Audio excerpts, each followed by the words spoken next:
My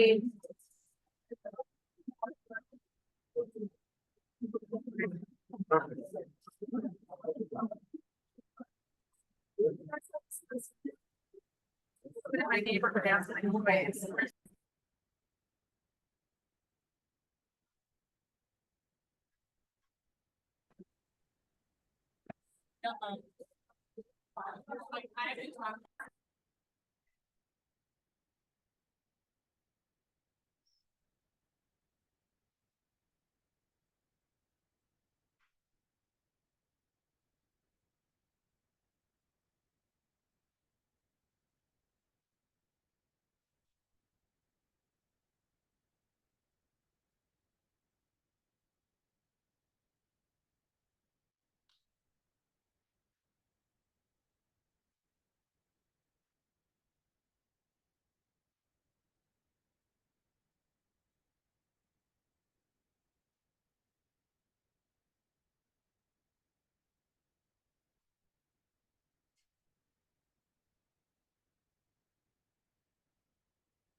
All right, I call this meeting to order.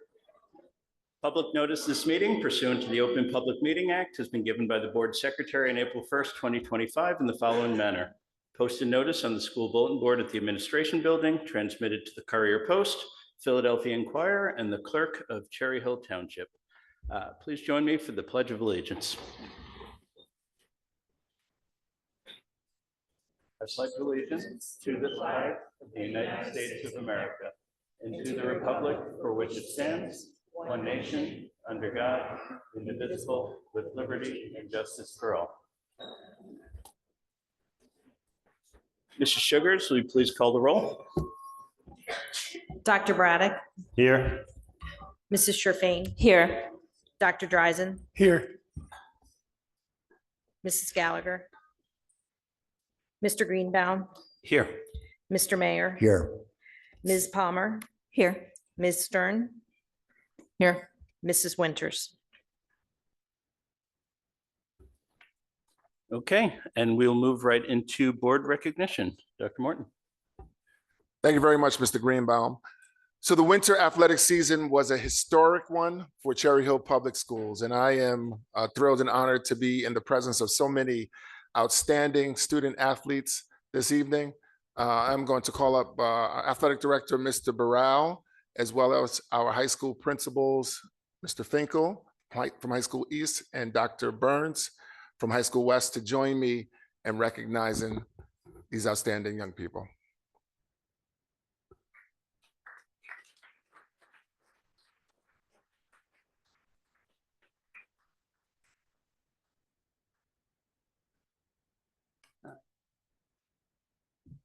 Thank you very much.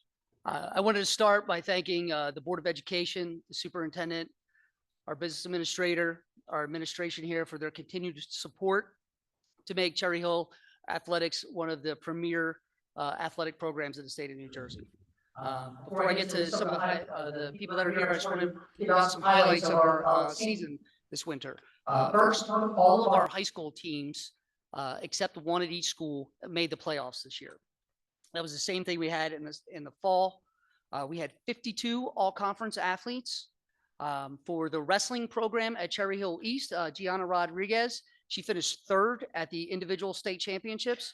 And at West, Ari Tyson finished fourth at the state championships.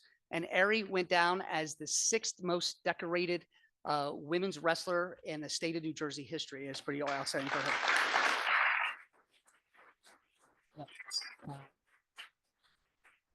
Our West winter track team broke 12 school records this winter. We have Brooklyn Ezekiel, who's a sophomore, and she's actually ranked 7th in the country. One more time, 7th in the country in the triple jump. At East Track, they won the Olympic Conference meet this winter. And it was highlighted by Brody Bogus. He broke the school record in the mile, and he ran an amazing, I still can't believe it's 4 minutes and 15 seconds this winter. It was outstanding. So it's been a tremendous winter season.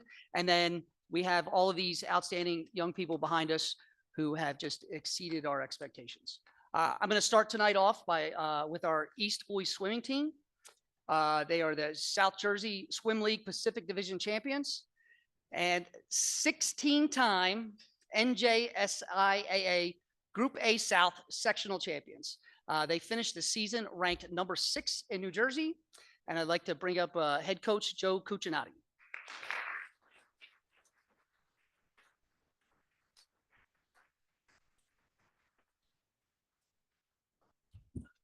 Good evening, everybody. Thanks, Mr. Burrell. I've got nothing left to say. No, we always have a great season, and it's because we have a great township that really invests in this sport. So coming here and being recognized by you is the greatest recognition we can get, because it only helps show how important this sport is, not just to our team, not just the West team, but to the entire township. And being this recognition is great, and we appreciate you guys having us. And I'm not going to speak much more. I'm going to call them up. Here come the 2025 South Jersey sectional champions. Come on up, gentlemen. Shake some hands. Rowan Amaro, Naveen Boji, Gabe Grodons, Sean Haney, Liam Inman, Josh Kim, Adam Leibowitz, Christian Leone, Keter Neve, Jason Ritchie, Ben Schlatter, Dmitry Antonov, Braden Barkley, Adam Billett, Connor Borelli, Kai Green, Noah Livstone, Ryan Moyer, Grant Muratori, Alex Rounds, Matt Summerling, Jerry Yu, Mike Fichetti, Gavin Haney, Caleb Kim, Dan Kramer, Alexei Markov, Jack Shulligan, Kian Sherlock, Ryan Stever, Ray Tao, Jacob Yerkes, Tyler Albrecht, Santiago Andino, Lucas Becerra, Luke Bernstein, Justin Kajulis, Travis Coe, Matt Conlon, Luke Cunningham, Luke Davis, Zach Grossman, Johan Manu, Max Massett, Matt Panaya, Matt Rebstock, and Luke Wilkins.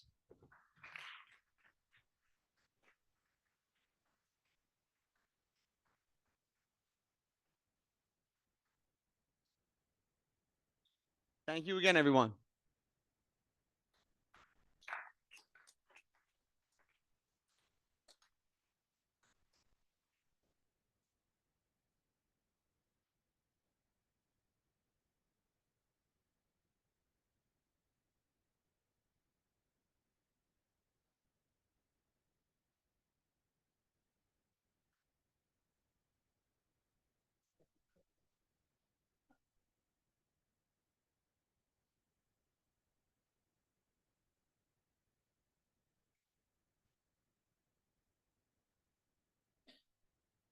All right, next. So much fun to watch. Like a exciting group of young men. One of the few teams in our school district that can put 2,000 people in a gym to come and watch them play. Just an outstanding season by them. The East Boys basketball team are Olympic Conference American Division champions. They finished ranked number 7th in South Jersey. And at this time, I'd like to bring up the New Jersey Basketball Coaches Association Camden County Coach of the Year, Mr. Dave Allen.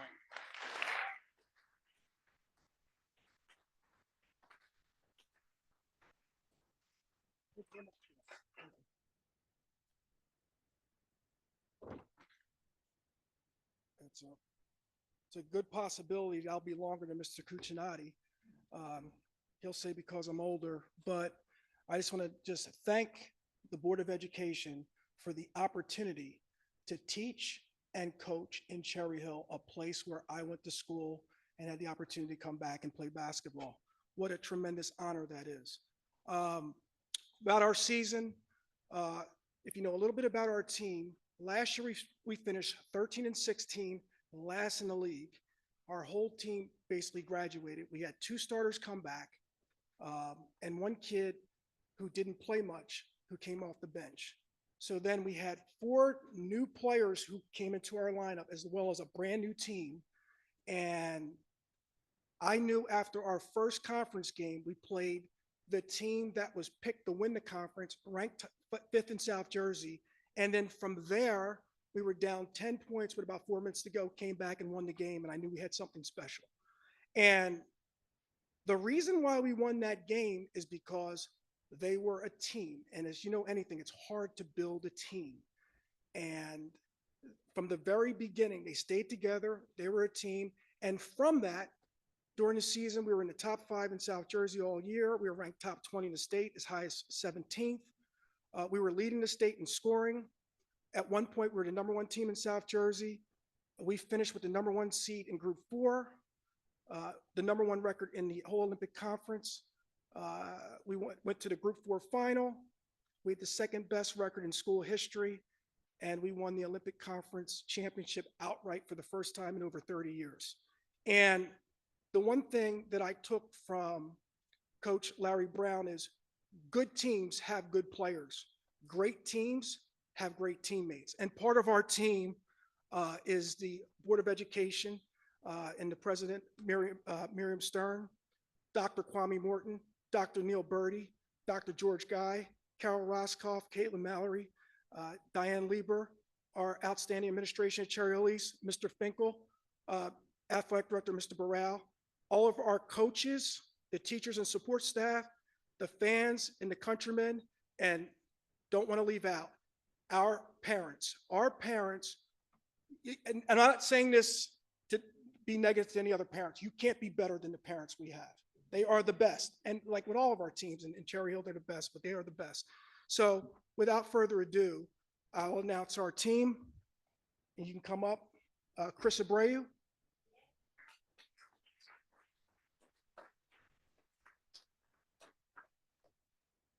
Chris Delgado.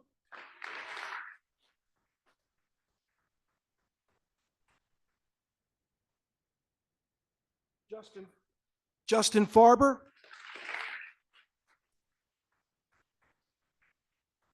Jacob Jones.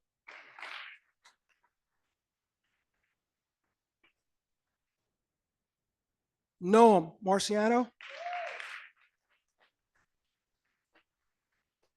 Kobe Medini.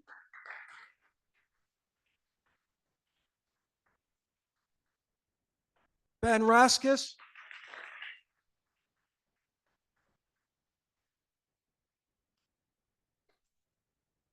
Ryan Olson.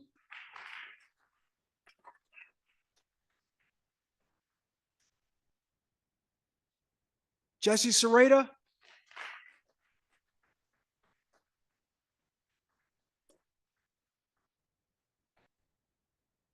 And Jamison Young.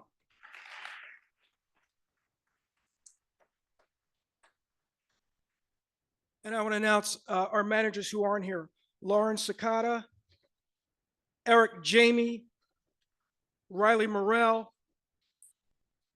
Judah Neve, and one of our players, Kyle Scott. And again, thank you very much.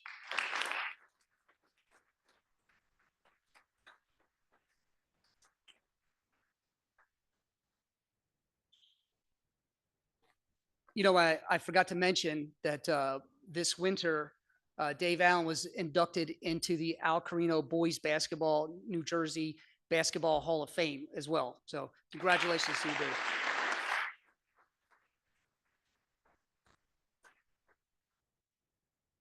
All right. Our next group is our West girls basketball team. They were the Olympic Conference Patriot Division champions. They were the NJSIAA Group 3 South Sectional champions. And finally, they were the NJSIAA New Jersey Group 3 state champions.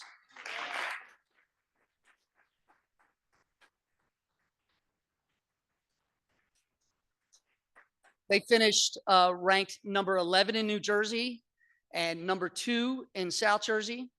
And now I'd like to present the NJ.com New Jersey Girls State Basketball Coach of the Year, Mr. Dan Butler.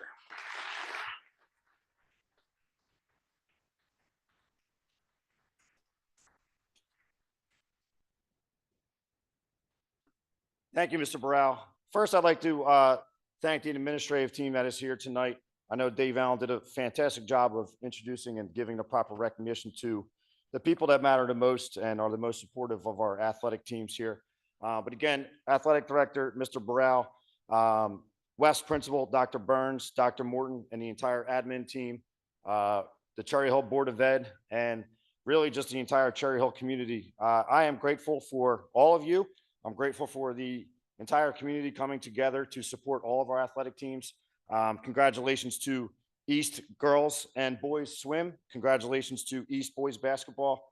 And I would certainly be remiss if I did not personally thank, Coach Dave Allen from Cherry Hill East. I had the distinct pleasure of coaching with Dave Allen while he was at Cherry Hill West as a teacher and a coach.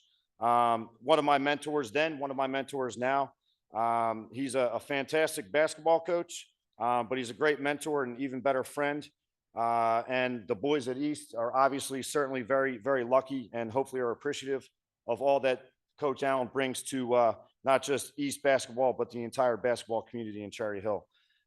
So on to, the Cherry Hill West girls. All thanks goes to them. It's a fantastic group of individuals, much more than just basketball players. They're, as Coach Allen said, even better teammates to each other. They had the good fortune of really growing together. We have a group of 4 seniors that started 4 years ago as freshmen, which is extremely rare and unique in any basketball setting.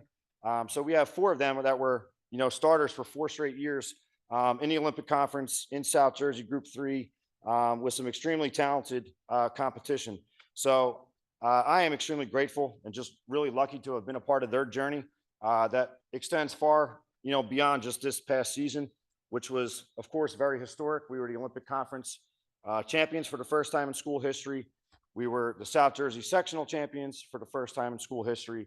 And then, of course, we were the New Jersey state champions for the first time in school history. So it's certainly worthy of applause.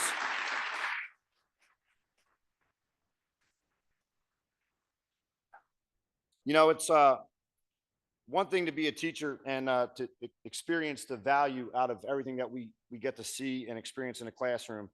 But the relationships that we are able to form, after 2:30 when the athletic teams, kick off, it's special bonds, special relationships that truly do last a lifetime.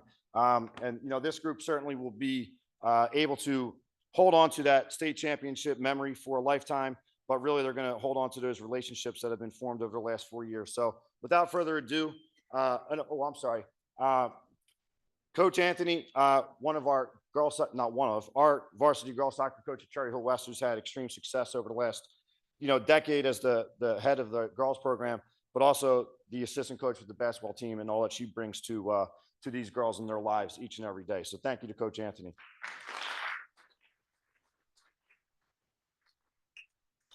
So without further ado, your 2025 New Jersey State Champions.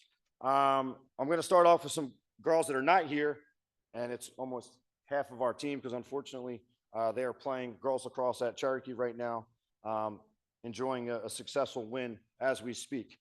So starting with our freshmen, we have Amaya Divini and Maddie Larson.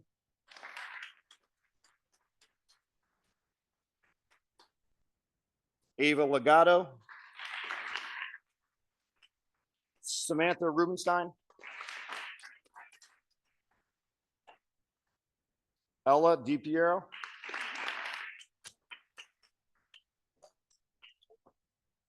Emily James,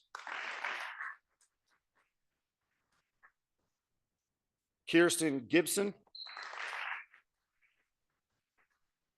Giselle Dowling, Lily Legato, Addison Petty, Bryce Westervelt. And on to our fantastic seniors, Captain Molly Bovell.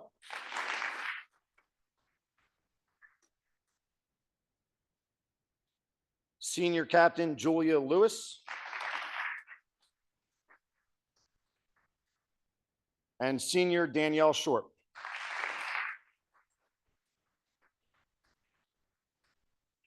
Once again, thank you to everyone in attendance for your positive support. Thank you to our girls for a successful and historic season.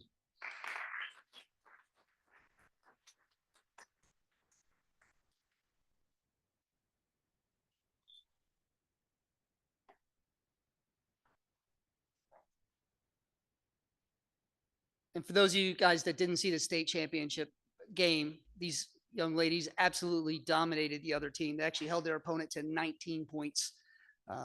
They hadn't faced a defense like that before. So, all right. Our last group that we're going to introduce this evening, East Girls Swimming. The NJSIA Group A South sectional champions. The NJSIA Group A New Jersey state champions. They're ranked 7th in New Jersey. And for those of you that didn't see the meet, they actually won the state championship by 0.3 of a second. It was one of the most exciting moments that we've had in sports. I had to catch Mr. Finkel because he was about to jump in the pool when they won. But it was absolutely amazing. And they're just led by an outstanding individual. The NJ.com New Jersey Girls Swim Coach of the Year, Mrs. Anita Bowser.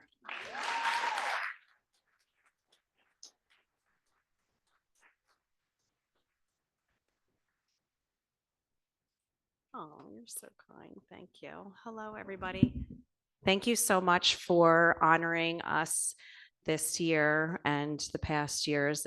It's gives us a very good feeling how much you guys care about us and athletics, because sometimes, you know, we don't always get the recognition that these girls deserve. So I have to say, this was my 23rd year coaching at East. I'm actually a graduate, swam for Cherry Hill East.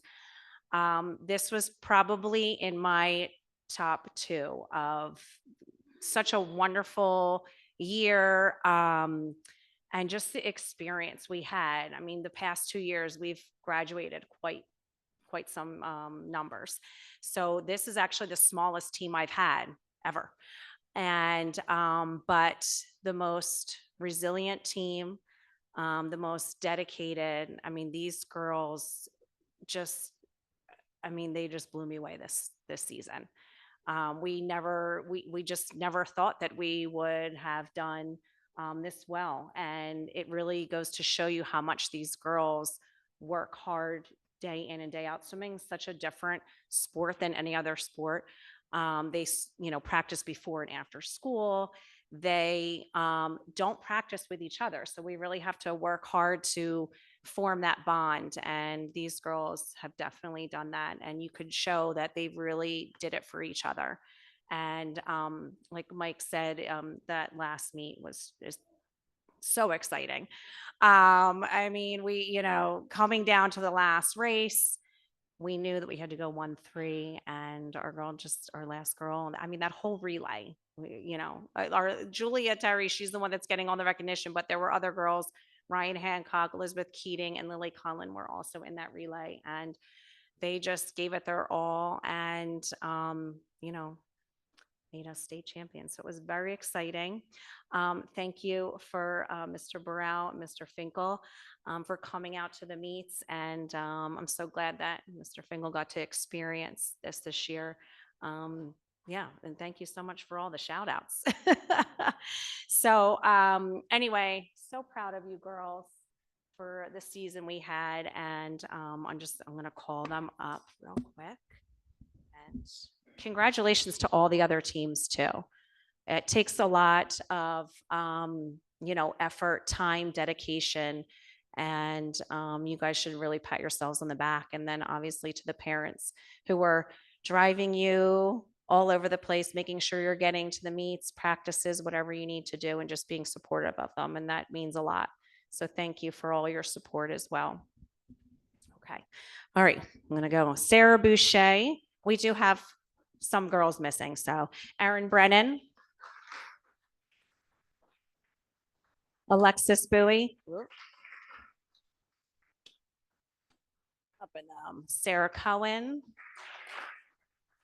Lily Conlon. Natalie Driscoll. Claudia Fulganitti. Ryan Hancock.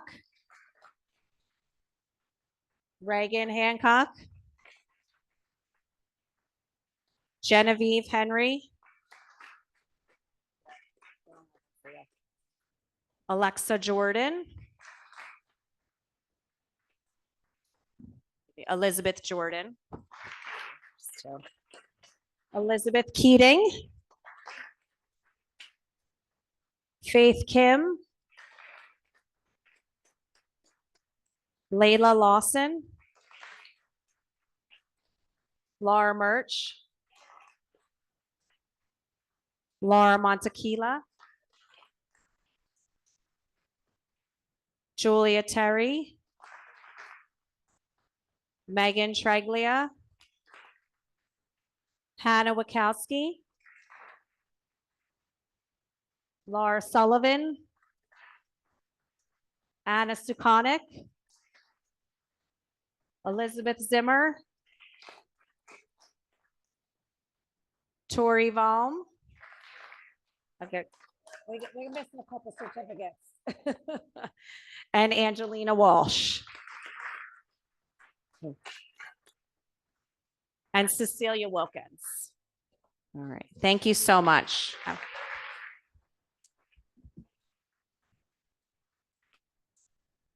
right, so we're missing. Thank you again for all of your continued support. Just one interesting fact for tonight is all 4 of the coaches that came up today with these championship teams are products of Cherry Hill Public Schools.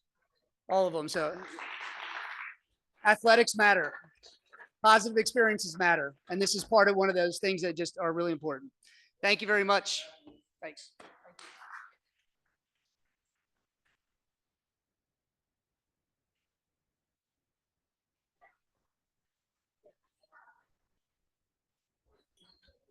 All right, thank you very much and congratulations. Always exciting to celebrate their accomplishments.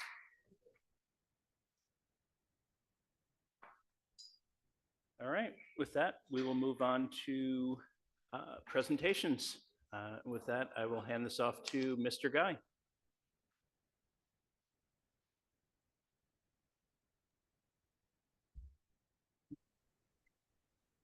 Thank you, Mr. Greenbaum. We'll be with you in just one moment.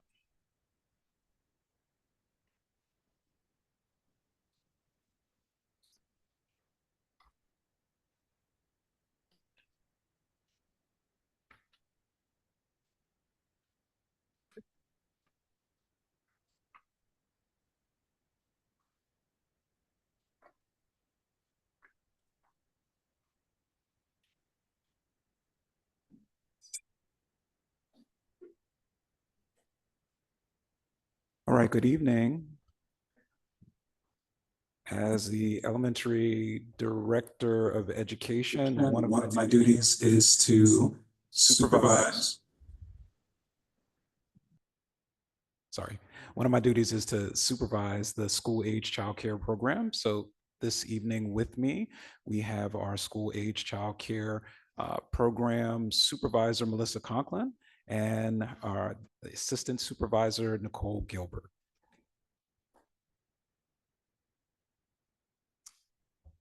So as we look at our actions in terms of what it is that we are trying to do, we're going to talk a little bit about recruitment and retention and staffing through the school age childcare program this evening. And then we're going to talk a little bit about the school age childcare program's capacity at each school, current capacity, past capacity, and things that we want to talk about in the future.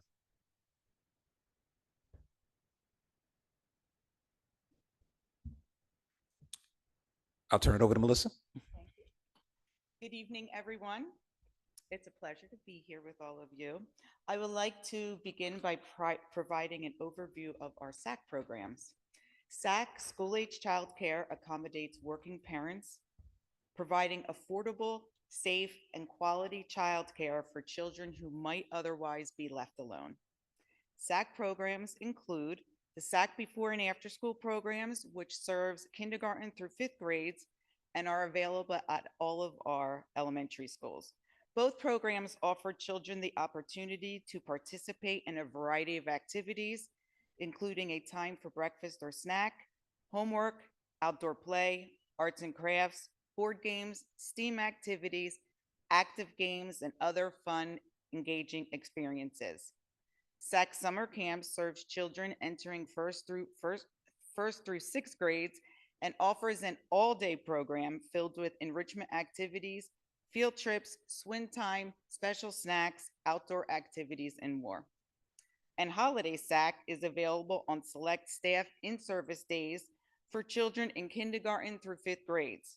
This program includes arts and crafts, STEAM activities, outdoor play, active games, and much more, ensuring that children have a fun and engaging day off from school. What makes SAC unique? SAC offers opportunities for high school students interested in education. Many children have the opportunity to practice and share their talents during talent shows, which are organized for parents, fellow students, and staff. Children participate in various community service activities, including creating holiday and birthday cards for local nursing homes through Sunshine and Smiles. Most recently, the SAC program at A. Russell Knight raised over $350 for the Cherry Hill Food Bank by designing holiday signs and selling them to teachers, staff, and parents. SAC programs have a safe environment and is flexible and convenient for parents and families. Children can participate in daily enriching activities to include, but not limited to, science experiments, the arts, drawing, painting, sports, and team challenges. All of the SAC programs have engaging and caring staff. SAC is a place for children to socialize during out-of-school hours and make new friends. Children have the option to participate in art projects and STEAM activities led by our talented SAC staff. Here are some of the facts about the SAC program that you may not be aware of. As Melissa discussed, our SAC programs consist of before and after school programs, SAC Summer Camp, and the Holiday Program, which serves over 1,000 students within our Cherry Hill community.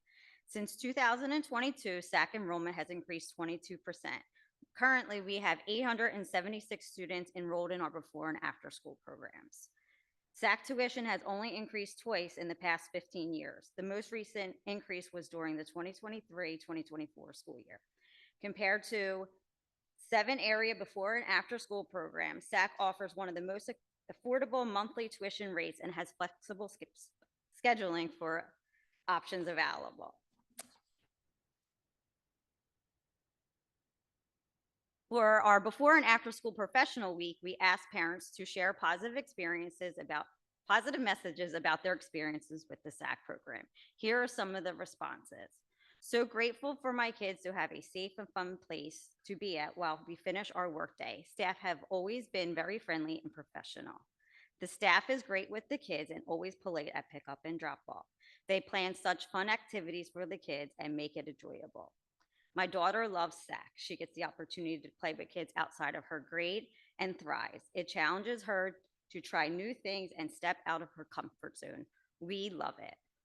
The staff is kind, playful, and cares for the safety and growth of our children. We're so lucky to have the SAC program staff caring for our children every morning and every afternoon. Thank you. Thank you for providing a fun time for the kids. I appreciate the variety of activities provided to keep them busy and enriched. They are so happy at SAC, it's even a fight to get them to leave at pickup time.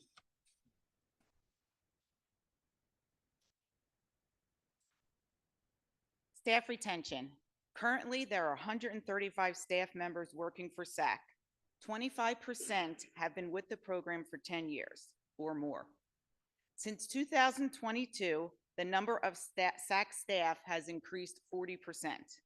Many of our former high school students return to work in our programs during their college breaks. Several staff members were former SAC students.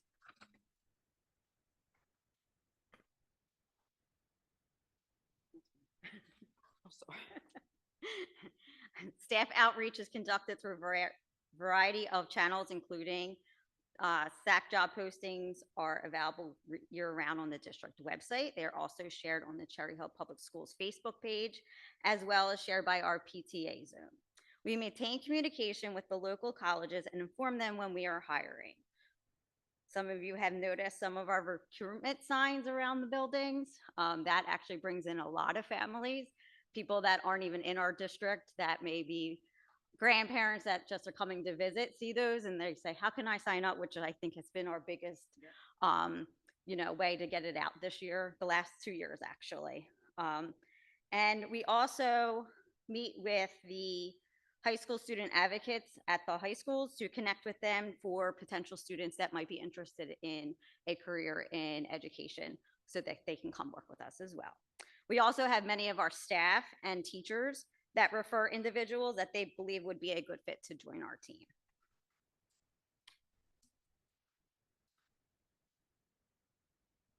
We are always expanding the size of our staff and will continue to do so during the upcoming school years. We plan to do this by continuing to work with Kara Roskoff, our supervisor of special projects, as well as the student advocates at the high schools to promote our SAC program and provide internship opportunities. We will continue to provide our staff with competitive salary as well as other incentives, including sick days and personal days, as well as training hours. Staff can use their experience for post-secondary education, and individuals can start their career working in SAC and then move on in district to become teachers, educational assistants, or in other capacities.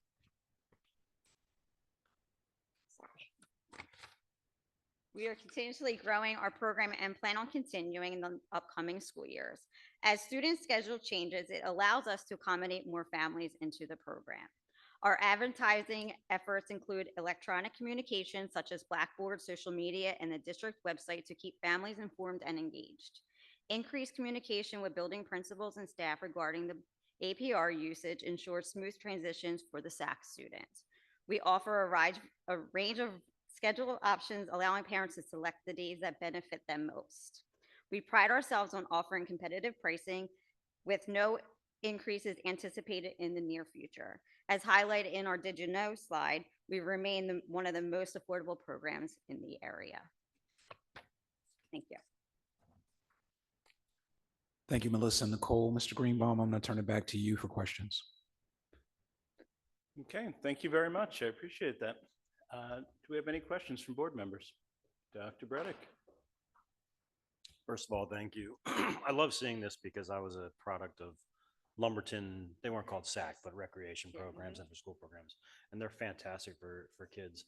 My concern, or not my concern, my question relates to reducing the wait list. What have you seen in terms of a trend over time in terms of reducing wait lists? Because it's great, you're increasing capacity and such. Yes. Yeah. So for September, there usually is a larger wait list, just because, as we know, staffing, with teachers at the beginning of the year, and we want to get to know the students that are in, and we don't want to just throw a whole bunch of them in and not have them succeed in our program.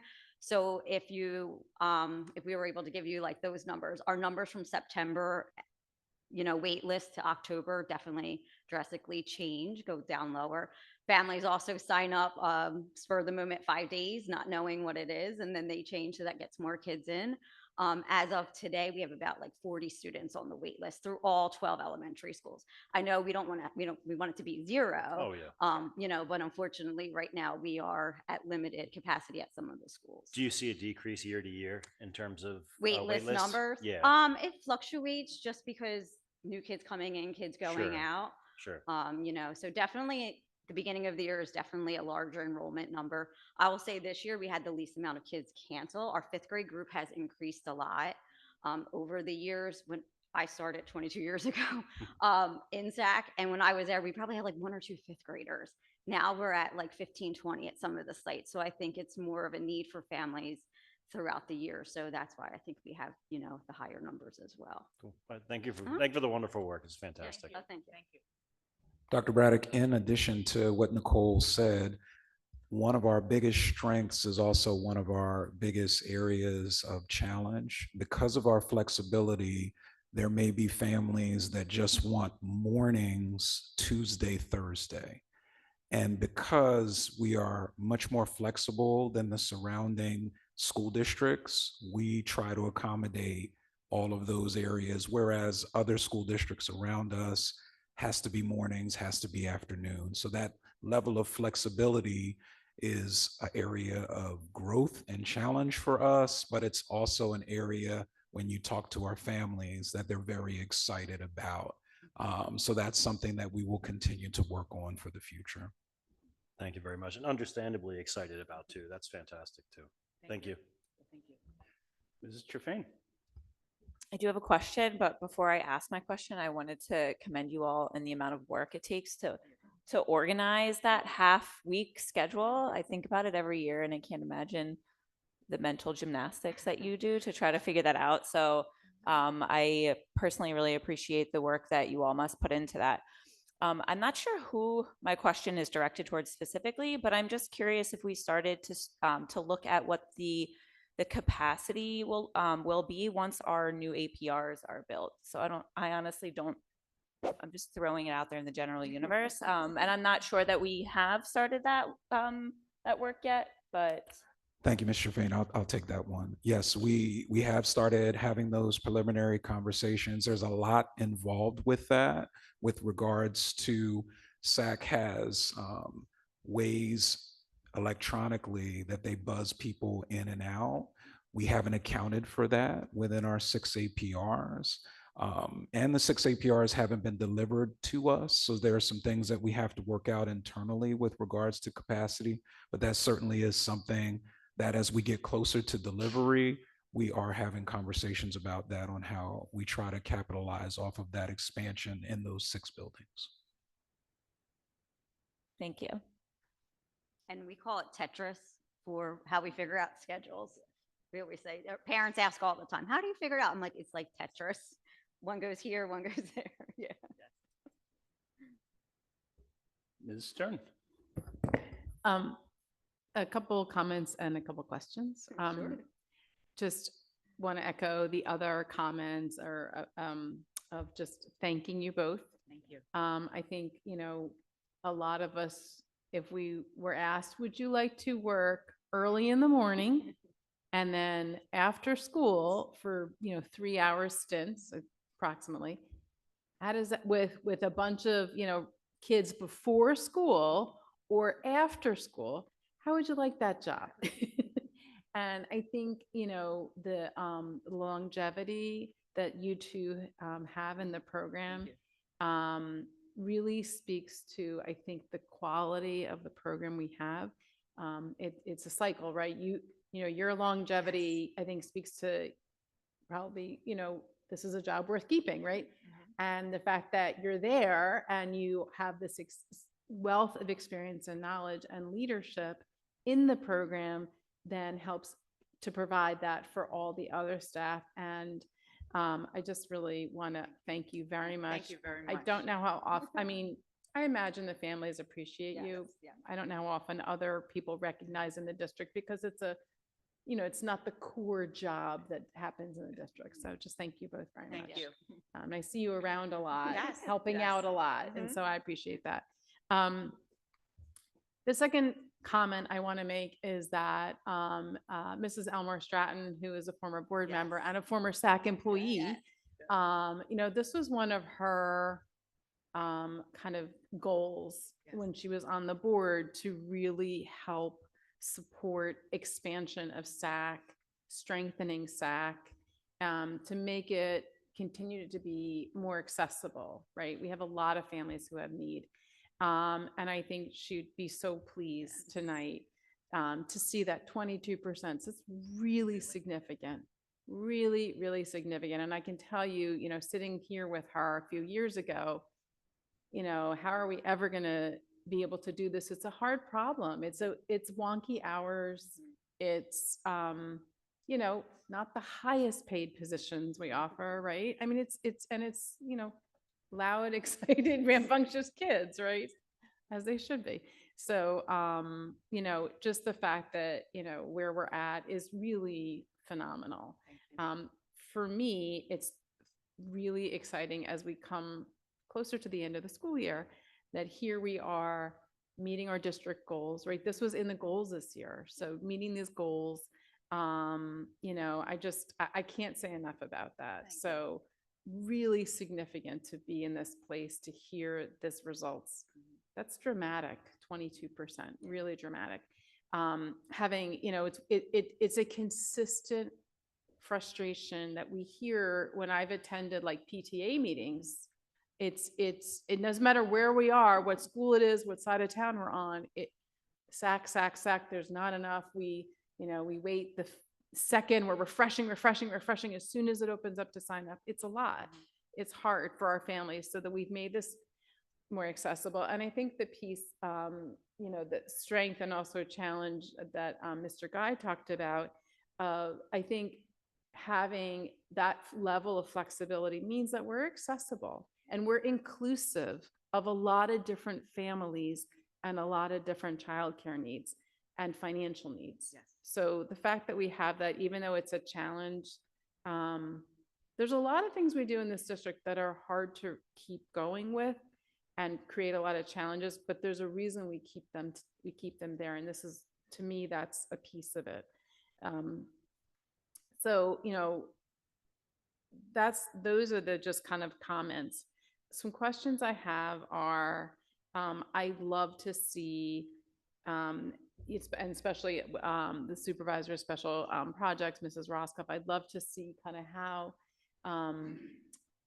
how we're thinking about this. I saw your presentation over the weekend and I was like, oh, I know that kid. That kid in your picture who's, been in my house is working. And I asked my kids, oh, does that kid work? Yeah, that kid works at SAC. Oh, wow, I didn't know. Like, I'm thinking about pipelines for, with our, and coordinated work, right, with our guidance counselors when they have students and teachers who know, hey, this kid's kind of interested in education. Hey, this is like an internship opportunity. Kids are always looking for internships. This is a summer employment opportunity. I just think there's so much that could happen. And quite honestly, the fact that we've put all this attention and interest and made it in our goals, I think is helping us work towards that. So, I don't want to put you on the spot in terms of questions for like, where are we going? But I love that this is, if there is anything else in terms of student engagement or, I'd love to hear. And if not, just kind of putting it out there that I definitely am looking forward to hearing more. That would be me again, Mrs. Stern. So lots of conversations with Mrs. Roscoff and Melissa and Nicole with growing the teacher pipeline. They've been very specific. You heard about them talk about working with Ms. Giles and working with Ms. Joseph over at High School East and West to make sure that students know about this. As we continue the pipeline expansion for 25-26, we'll be looking to get the guidance department involved at both of the high schools so that we can look at those senior classes that are almost pre-in-service education classes, and we'll look at opportunities for internships. We can talk about paid internships at SAC. So those are other ways in which we can expand the Grow Your Own teacher pipeline. You heard Melissa and Nicole talk about certificated staff or non-certificated staff. So this was our first foray with it this year, but we're going to expand that to our guidance departments, look at those seniors, because those are usually senior level courses that folks are taking. And even if they don't want to work at SAC, there are some opportunities that we can provide for them after school, after 2:30, for them to be able to come over, do some guidance, do some work with some of our SAC supervisors there, and make it like a controlled environment in which they are having not childcare, but opportunities to do like pre-service education opportunities. We can talk about that. We can look at mentor teachers and bring them around. They can do assignments or presentations after their experience to talk a little bit more about that. But the teacher shortage isn't going anywhere. That's why SAC and the supervisor of special projects were engaged richly, but that's a way that we can expand into the high school guidance departments and into with those teachers that are teaching those courses as well. That's great. Thank you. Actually, wasn't expecting such a robust response, so thank you. That was great. The last question that I have is, and I want to be sensitive of how I phrase this. So in order to meet the demand, because we did get a chance to see, kind of the percentage of, student, families that are still not able to be entered into our SAC program. While we're in this process of continuing to build, we have an alternative that we've added in at the preschool level to assist with some of the gaps. And the feedback that we've gotten so far is that that program, which started at Marlbury this year, has been successful and a positive addition. Are we looking to, I know we're looking to expand, to continue to grow and expand. Are we looking to extend it at any point? Do we see a future for elementary just to kind of supplement what we're having trouble meeting that demand? Or is that not something we're looking at, like kind of long term? I realize maybe not for this coming school year, but Yeah, that's not something that we're looking at this time, Mrs. Stern. We'll continue to look at alternatives on how we can shorten the wait list and expand capacities at our current schools, but that's not something that we're at a point that we want to have conversations about right now. Well, what that says to me is that you have high expectations to continue to expand capacity, so that in districts. So that's actually in our own SAC programs. That's actually a great answer, and I appreciate it. I'm happy to hear that. I just overall so excited to see this come to fruition. So thank you so much. Okay, are there any other board members perhaps on this side of the table? Okay, go right ahead. Since we got called out, Dr. I just Dreisen. want to echo the sense of gratitude. Parent of an elementary school kid absolutely loves the SAC staff, and we're just so grateful. Thank you so much. Thank you. And I'll just add, I just want to show appreciation to you and to all of the staff that work across all the schools. As you know, we're one of the families that utilizes the services, whether it's, playing sports or with toys or just getting his homework done. It's been a great experience. I'm excited for the new APRs to be ready next year, both because they have new APRs, but, also potentially more space to meet demand. I'm excited for the possibility that people might not be complaining, oh, I didn't get in quick enough. It would be great if we could reach everybody. But we'll see what that holds for next year. But thank you very much. I appreciate it. Thank you very much for having us. Thank you. Thank you. Thank you.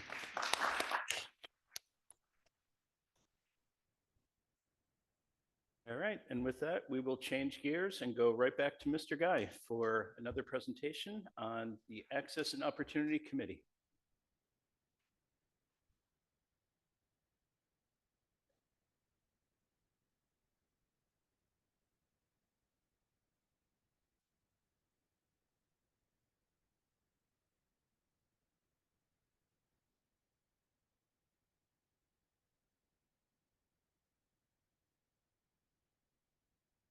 Thank you, Ms. Greenbaum, and thank you, Board of Education.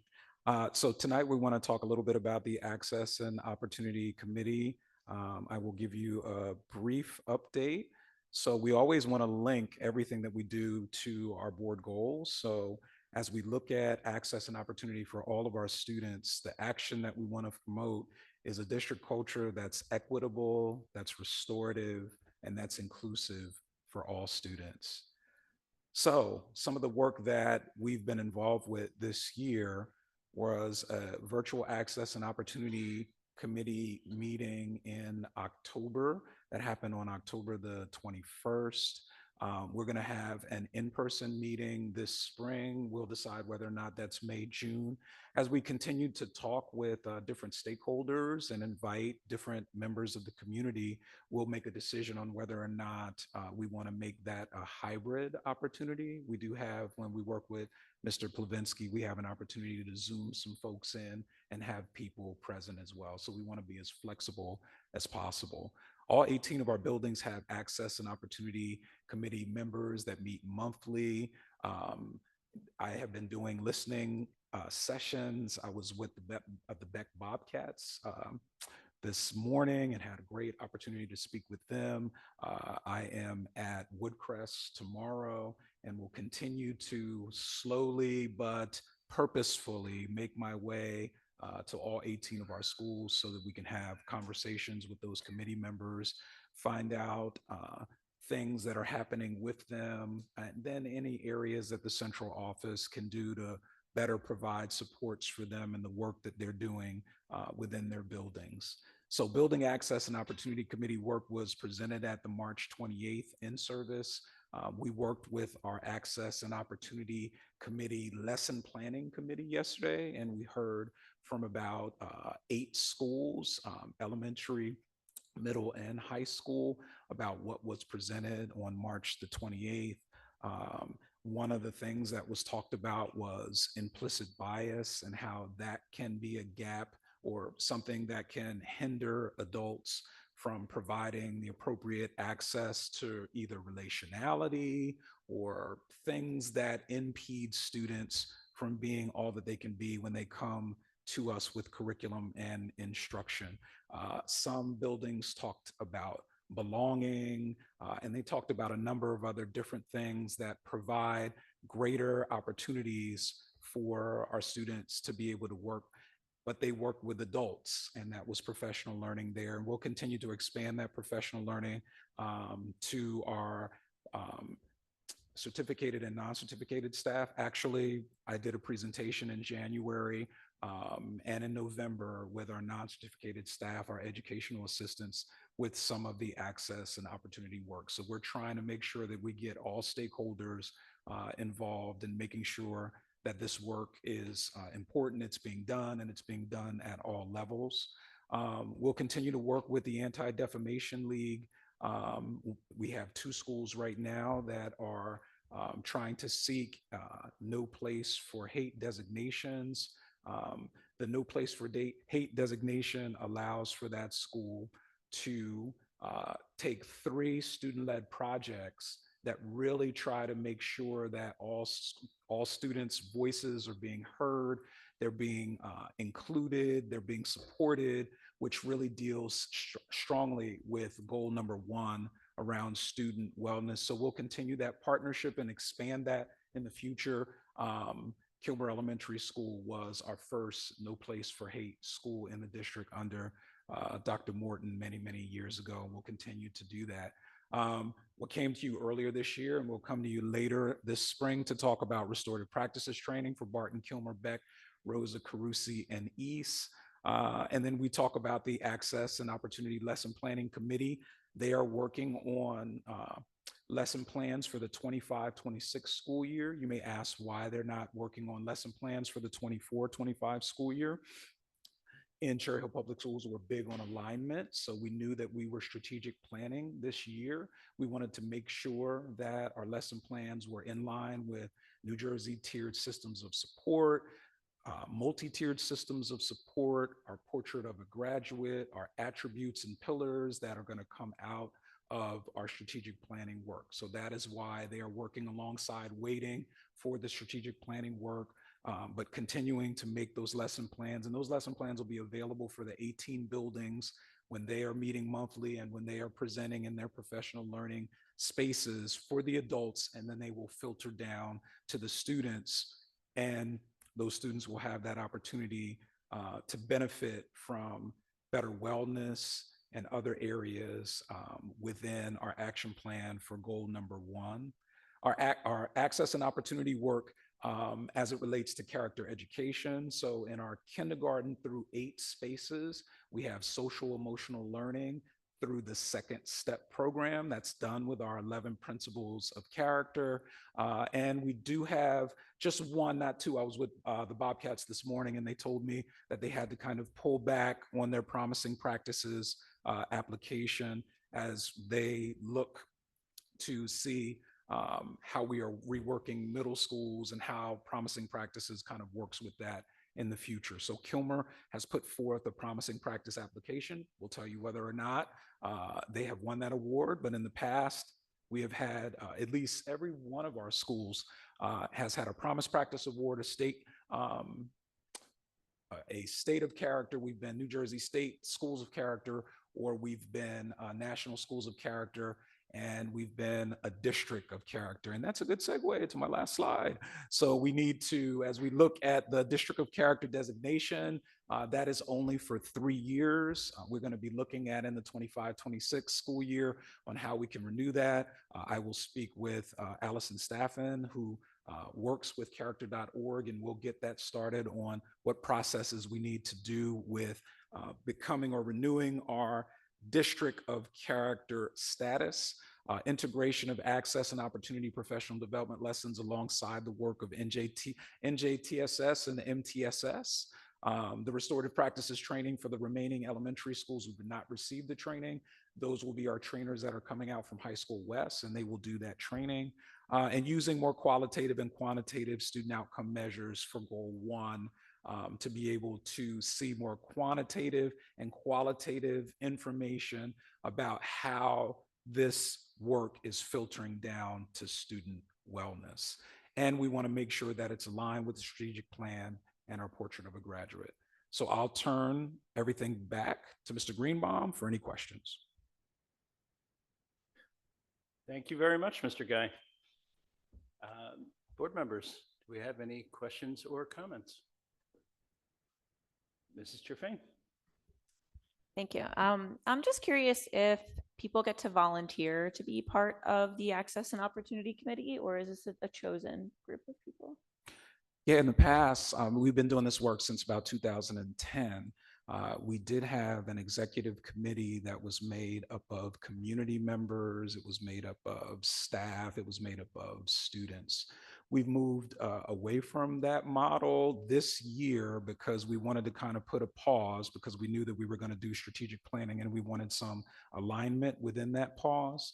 We're hoping that the May-June meeting, I have a list of all of the community members who've been involved in the past.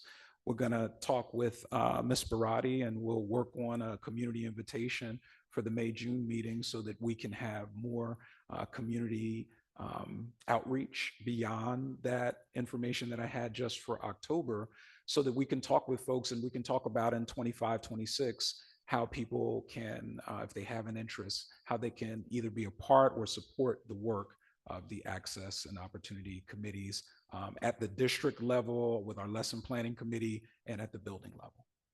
Thank you. Mr. Mayor. Mr. Guy, first of all, thank you. I appreciate the fact that you're taking a really wide sort of holistic approach to what you think needs to be done in the future with respect to strategic planning and looking at all the data. The pause sounds like it's the right thing to do given the moves that we're contemplating.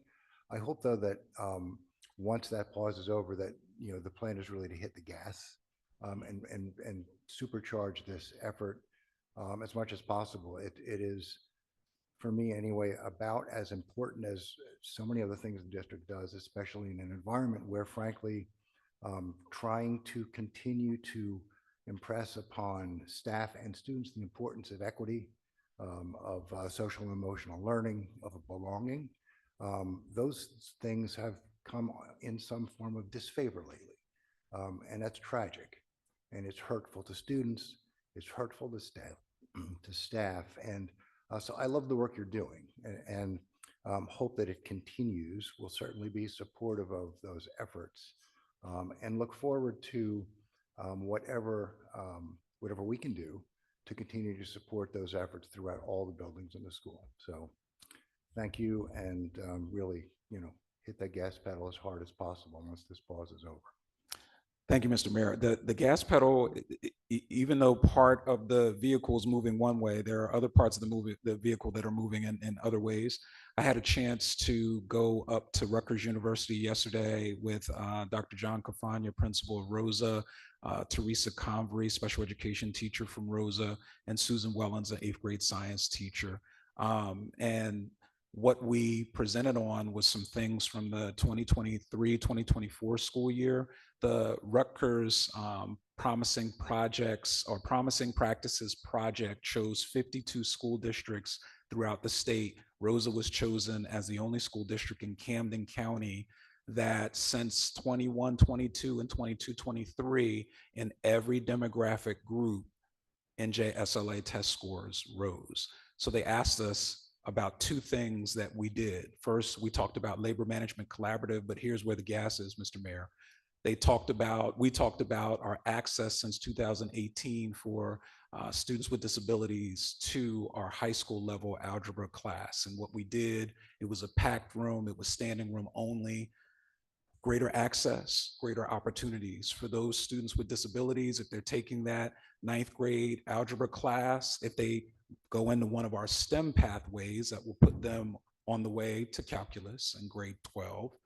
The other piece from a curriculum and instruction standpoint is that Christy Blundetto, on the heels of that work for access and opportunity for IEP students, this past year integrated the 7th and 8th grade math integration. So at annual reviews, which are happening right now as we speak for 7th grade students, they're going to be looking at the results of that 7th and 8th grade integration. Those IEP students, because it's been an integrated math program, they're going to have even greater opportunities at Rosa, Beck, and Carusi. So we may have paused some of the things that I talked about, but we're certainly hitting the gas from a CNI standpoint and a teaching and learning standpoint as it relates to access and opportunity. Outstanding. That's wonderful to hear. You, your team, the entire staff should be proud of that work and those results. Spectacular. Thank you. Okay, are there other questions, comments? I just had one comment I wanted to add. I saw mention of expanding restorative practice training. That was something I had a question on a couple months ago when you had presented about restorative practices, and I was happy to see it expanded to more schools. And I recall about a year ago in the student data safety report, we had a presentation following that showed just hard data showing the drastic decline, the quantifiable decline in each category of disciplinary actions as a result of these practices. So I'm very happy to see continuing to do this training, continuing to expand them, and really just keeping the best interests and the safety and well-being of the students in mind. Thank you, Mr. Greenbaum. Ms. Stern. Yeah, I just want to, I think, echo a little on, what you were saying, Mr. Greenbaum. We have these kind of confounding frustrations sometimes about, I'm sorry to have my back to you, Mr. Guy. I don't know how to talk in the microphone well and look at you, so I apologize. But, as a board, we review, HIBs, right? We are updated about discipline, from the kind of most significant discipline areas. We, receive updates, and, fundamentally, we struggle with sometimes, these kinds of like the escalation of conflicts or just poor treatment from one student to another, right? And, I can recall several years ago, when there were questions of, why don't we kind of clamp down more? Why are we doing these restorative practices? Why don't we have more discipline? And a video was shared with us. A best practice video is actually by, I think it was by the FBI? I'm trying to remember which federal law enforcement organization. And it was really clear, they said, they absolutely correlation, all the data shows that discipline is not the most effective response. The most effective response to mitigate and address when there is increasing, conflict and behavior and, is not to provide discipline. It's actually provide restorative practices. And, that was actually, we did a town hall on HIBs a few years ago.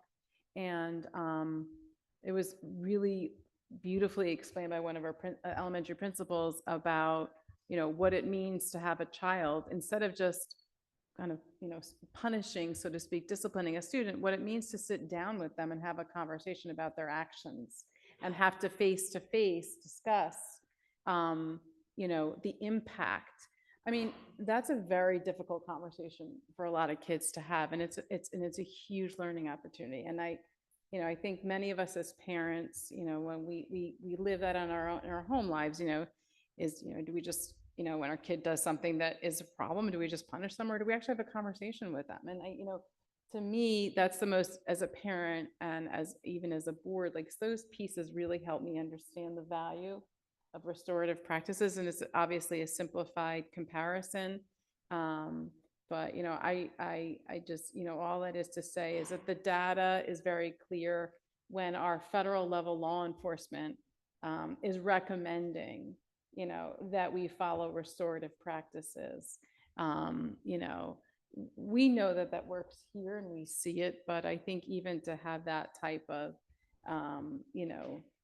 validation in terms of, so many levels of a society recognize that is really what's most effective.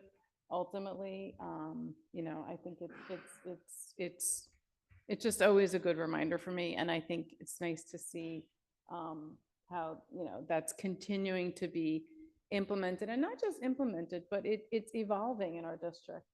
In my time in the district, with my kids in the district, I mean, I've seen it evolve significantly from kind of a, maybe not as an active component of, community engaged, meeting, to a very active and very effective, now committed. So I'm really pleased to see it. I'm looking forward to the reinvigoration of, I think, other external stakeholders. I think, that's key. So I look forward to seeing what comes next. Thank you, Ms. Stern. So do we. Okay, any other questions or comments? Seeing none, thank you again, Mr. Guy. I appreciate your presentations, and thank you for sharing tonight. Thank you, Mr. Greenbaum. All right, moving on to administrative reports. We have one, and it is going to be a construction project update, and I'll hand that off to Mrs. Sugars, who I believe has some updates and some pictures to share.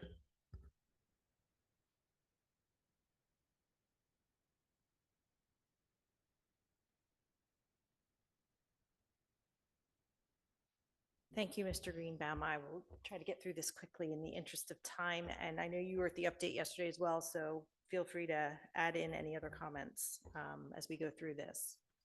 So we didn't do a project update in March because we were in the midst of budget. So we have not done one since February. So we've seen a lot of work done, particularly at our APR projects. We're going to start with Sharp. You can see a long list of work that has been done at Sharp. Sharp is the one that is the furthest behind. It was the last one that they started. And so we're pleased that we have roof, we have walls, then we're starting to work on the interior finishes there. So we're excited to see that project get going. Next, we have Barton. You can see here that Barton is moving along in terms of work being completed outside, site work finishing up, and then some of the work that's going on inside Barton as well, including the connecting links between the new APR and the existing building. Mann Elementary, they spend a lot of time outside right now. They are prepping to start work on the playground. So they've been doing a lot of the outside work there, getting that up and running. And then at Johnson, you can see we've made a lot of progress here. The one picture up, the higher picture you can see is from the stage at Johnson. And as you look out into the APR, you can see the dividing wall that's down there.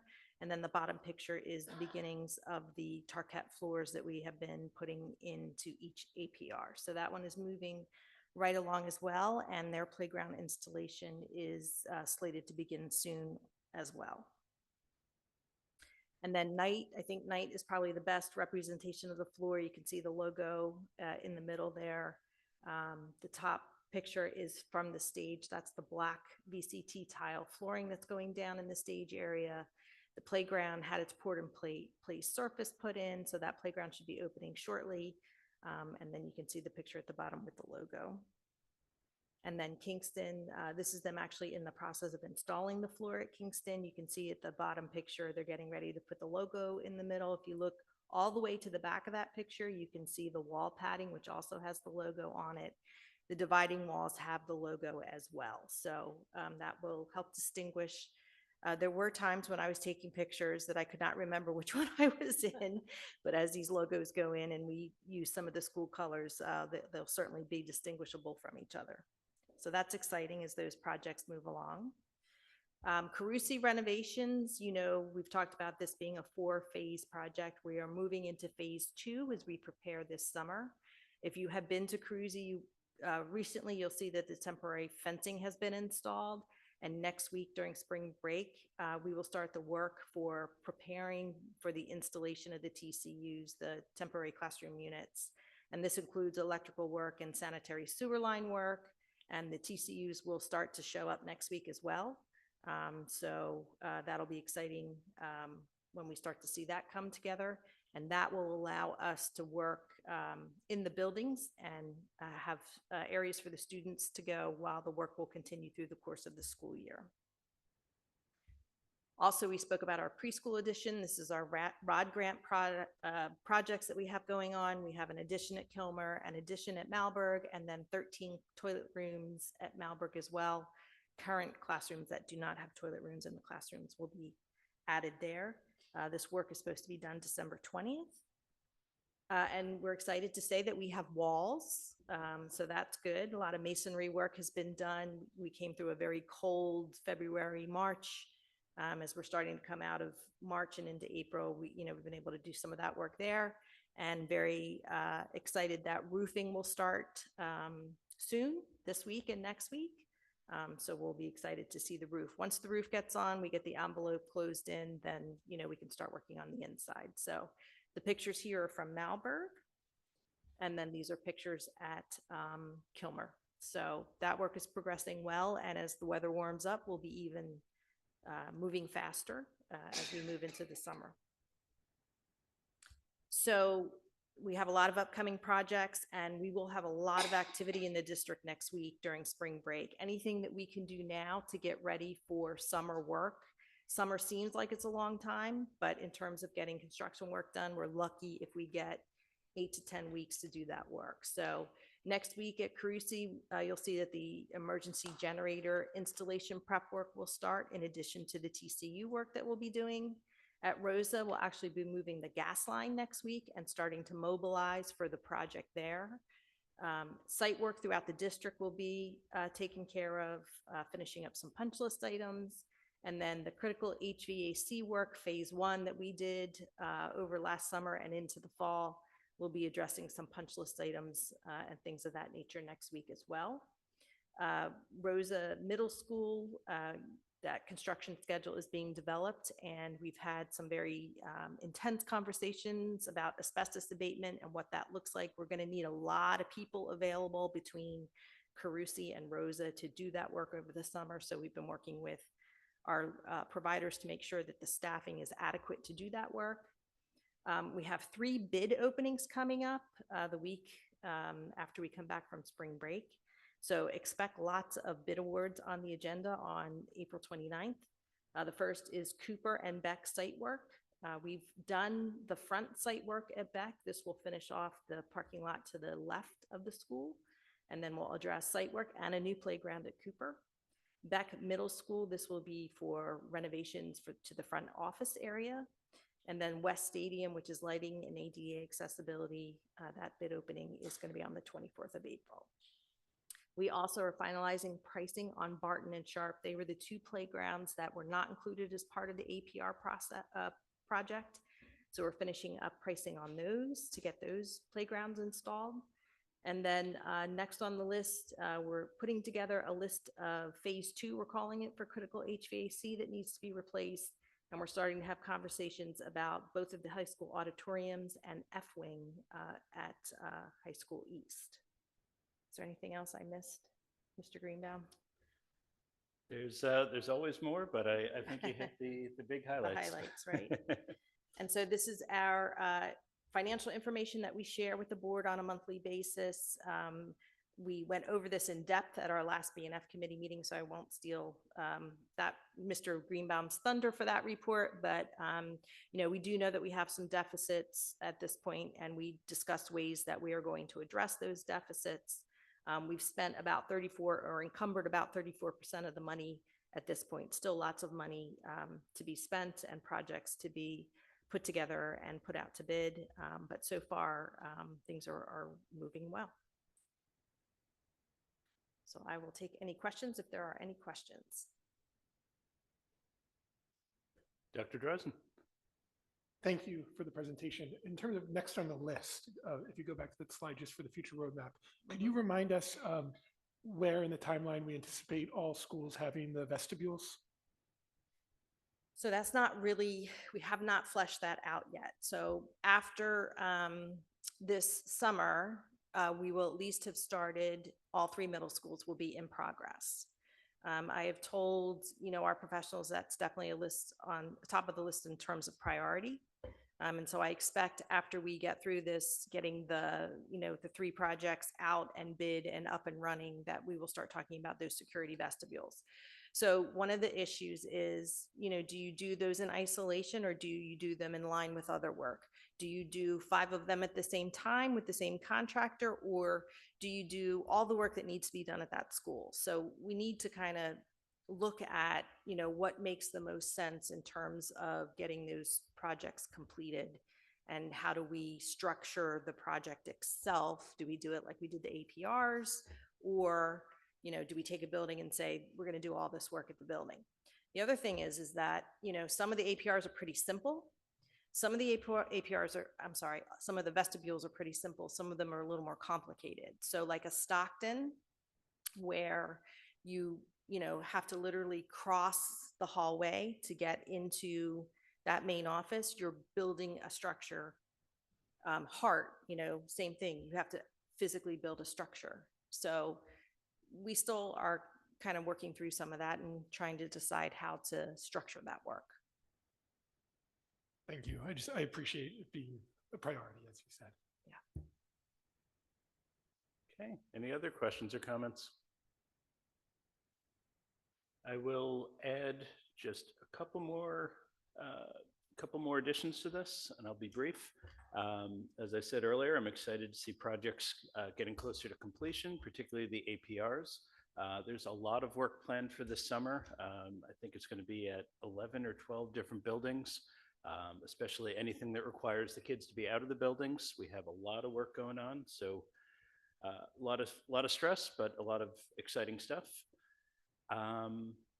Something I've been updating on each month is just that we continue to monitor the state of tariffs and other policies that may potentially have an impact on some of these construction projects. Something interesting this month that we learned is because many federal grants have been canceled in recent months, the side effect of that is many companies are eager to jump into the K-12 market and bid competitively. So we're seeing a lot more competition. Projects that previously would have had 3 or 4 interested parties are seeing as many as 17. Hopefully that increased competition helps offset the cost of, you know, any additional material costs. But, you know, only time will tell how increased competition and tariffs will impact projects or schedule. As of now, we're still doing okay. We're not seeing a significant impact, but we'll continue to keep an eye on it. All right, I think that's it. Any other questions, comments? All right, seeing none, we will move on to board correspondence. And I'm trying to remember which side we started on last time. I think we started over there. So why don't we start over here with Ms. Palmer? Sure, thank you. So March 27th, I believe it was, I attended the latest meeting of the Fair Funding for Cherry Hill Committee. Again, a lot of conversation, all of the conversation was around state funding, that process. I do encourage, I want to call out the fact that this week is really your last chance if you want to submit testimony to the legislature in support of changes to either the funding formula or restoration of some of Cherry Hill's state aid. The last legislative hearing is coming up on April 10th. So this week will be your last week to submit that testimony. The next meeting of the Fair Funding Committee, they're all on Zoom. The next meeting is April 24th at 7 p.m. I believe there's more information about how to testify, where to submit on the Fair Funding Committee's Facebook page and Instagram. You can also always reach out to fairfundingchps@gmail.com. Again, I know that there's been a lot of traffic. I know that Alana has received a number of emails from parents, families, students who have sent in testimony. We greatly appreciate that, and I know that the committee does as well. Also, just want to call out the fact that I and a number of other board members, feel free to chime in, but attended Charlie and the Chocolate Factory at Cherry Hill West over the last 2 weekends. Fantastic, fantastic show as always. Congratulations to everyone on stage, everyone behind stage, everyone down in the pit orchestra. Really well done. And I think that is all I have for this month. None to really report, but do want to reiterate and echo. I know we don't reiterate or echo, but the fair funding is important. If you are going to get your testimony in, I think we're at 48 hours now before you can do it. So please do so if you can. So those past couple of weeks were a blur.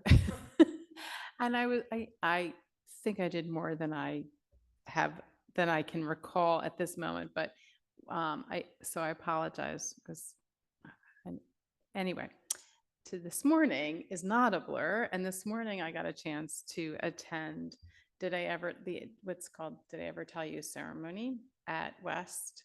Also has been called Unsung Hero ceremony. Got to see some of our students today, which was so lovely, unexpected. It's a beautiful tribute to that all the sophomores at High School West write, and I believe it's part of English class or language arts class. Is that right, Jenna? They write a letter to an unsung hero, important person in their life, sometimes an adult, not always. Every single sophomore in every class of every level participates, which I think is pretty remarkable because we have a lot of different types of classes, in our high schools. And then there are a few that are chosen for the ceremony. So, our AFJ ROTC cadets, as always, greet people and help to guide us through the building, all the visitors. And today I was one of many visitors. Typically the unsung hero is invited, there were 4 students who presented their unsung hero, spoke to them and thanked them. And their unsung hero was present. A lot of parents in general were attending. And also and many teachers. And also what I learned today is there are middle school teachers who are also invited back because these are sophomores. So it's not that long ago that they were in middle school. One of the students chose one of her middle school teachers and, very heartfelt, just talked about how that teacher was really there for her, and said, sometimes she kind of the teacher amplified her voice, and she said that she hadn't experienced that with other adults in her life, which I thought was, how important, people are in our schools. There was a student who was her brother, a student who was her father, and another student who was his teacher in high school. So anyway, a beautiful event. Dr. Morton was there, and many of the fantastic staff and administrators, and of course, the culinary program had a stupendous breakfast for all of us. So it was really just a beautiful, beautiful morning. And I know it was long-winded to talk about it, but it deserves a lot of recognition and attention. And the students did a fantastic job. And I'm sorry, performances by the a cappella group and the band, the jazz band. So just a beautiful event. So that's it. I was also able to attend what I believe was opening night of Charlie and the Chocolate Factory at Cherry Hill West, which I thought was really exciting. It was my my kids' first time at a high school play, which they did pretty good. Ate all of the snacks available, but it was really nice. So kudos to everyone that was in that performance. Thank you. I attended an open house event at GCLEA, which is a mosque here in Cherry Hill. It was a great opportunity for community engagement, to learn about Islam and have some great discussions and build better understanding. It was nice to see some familiar faces there as well. And I just want to say thank you for the warm welcome, and I look forward to continued engagement. None. I'll go in chronological order. On Sunday, March 16th, I was able to attend an event hosted by the Jewish Community Relations Council. I bring it up here in correspondence because the event actually recognized Cherry Hill High School student East Junior Adam Koppelman with the 2025 JCRC Next Gen Israel Advocacy Award for his work educating peers about Israel and combating anti-Semitism. It was great to see our community, including Mayor Fleischer and New Jersey Assemblywoman Melinda Kane, recognize Adam for his efforts. On Friday, March 28th, this is a great Friday night activity, I attended virtually an NJSBA board meeting. That was part of professional development for the NJSBA new board member certification. On Sunday, March 30th, as others have mentioned, I had a chance to attend Charlie and the Chocolate Factory, which was terrific. And I unfortunately was unable to attend because it was a drill weekend for me. But on Friday, April 4th, my family attended the Woodcrest Carnival at Woodcrest Elementary, and that's just a terrific event. Thanks. Okay, thank you very much, and thank you for your continued engagement. All right, I think that brings us to first public comment. There will be two opportunities for public comment this evening. This first public comment session is for board action items only, items 17 to 20 on our agenda. There'll be another public comment section for any topic at the end of the meeting.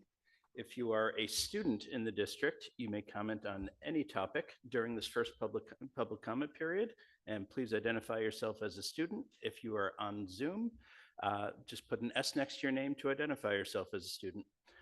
If you'd like to speak now, please identify the agenda item and clearly state your name and municipality. We will alternate between speakers here in the room and those that are online. Each speaker will be given a maximum of 3 minutes to speak. The timer on the screen will indicate the amount of time you have remaining. Public comment is an opportunity for members of the community to comment on matters relevant to the operations of Cherry Hill Public School District or within the authority of the Cherry Hill Board of Education. The board welcomes diverse opinions on relevant matters. Under established federal law governing reasonable restrictions on speech in public forums, statements which demean individual community members or groups, or which are irrelevant to the operations of the school district or repetitious, will not be permitted. Community members who would like to present information not relevant to the school district are always welcome to communicate directly to the district superintendent, board president, and all board members via email or other alternative means. All right, and with that said, we will start in the room if anybody would like to speak.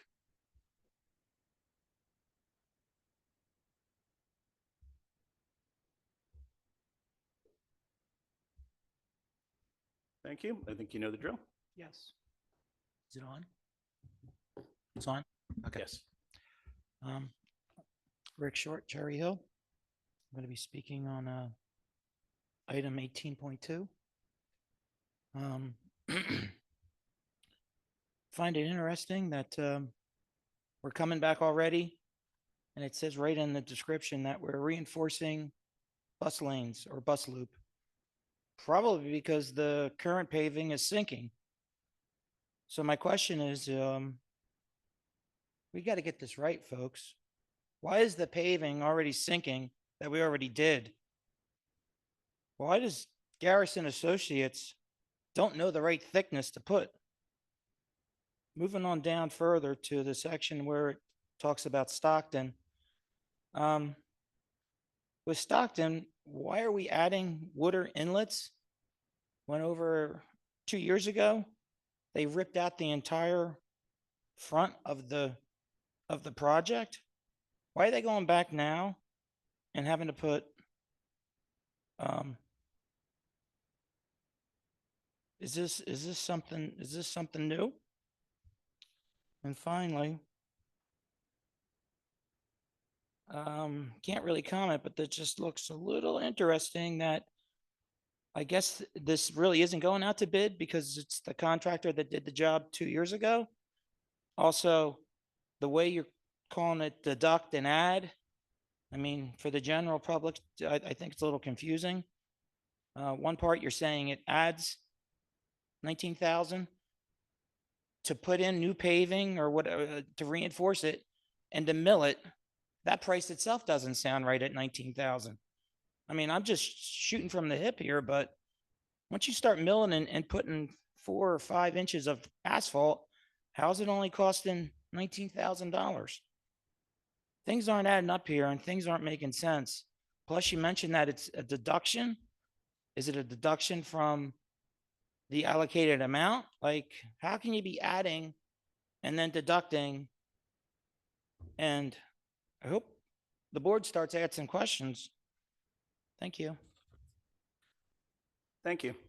And as acting chair, I'm going to take a liberty and just provide some clarification. 18.2 are credit change orders for work that has already been completed. These are unused contingency funds that are being returned back to the district. This is for work that is being completed. All right, we'll go to the line. We have a caller, a wider bridge. Hi, Alana Yaris, Cherry Hill.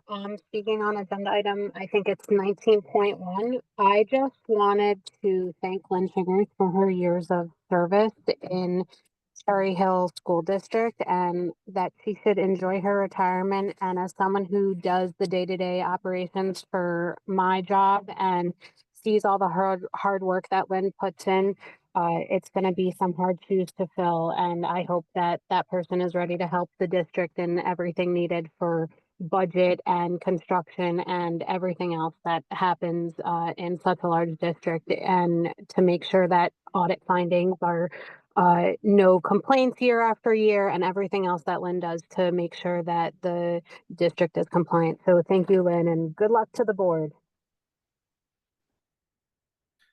Thank you very much. We'll go back to the room.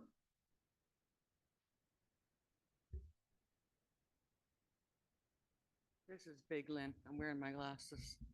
19.1, Lynn Sugar's retirement. Takes a great deal to shake my core, but the news of your retirement did exactly that. I truly believe you're the best business administrator this district has ever had. Years of revolving board members, trying to get board members to understand a budget, how to build a budget, how to build a bond, and how to get the community members, including myself, to understand the budget and how the district is spending our bond monies. You are a true person of integrity, honesty, and full transparency, with a side dose of the realities of spending money cautiously and with a true plan. Thank you for answering all of my questions these several years with respect and in layman's terms, but mostly with respect. I sincerely hope you never have to look at another New Jersey school budget. And I hope this Board of Education goes far and wide and does a national search, because I find you to be irreplaceable. Thank you. Thank you very much. Next, we'll go to the line. It's phone number ending in 891. You're up.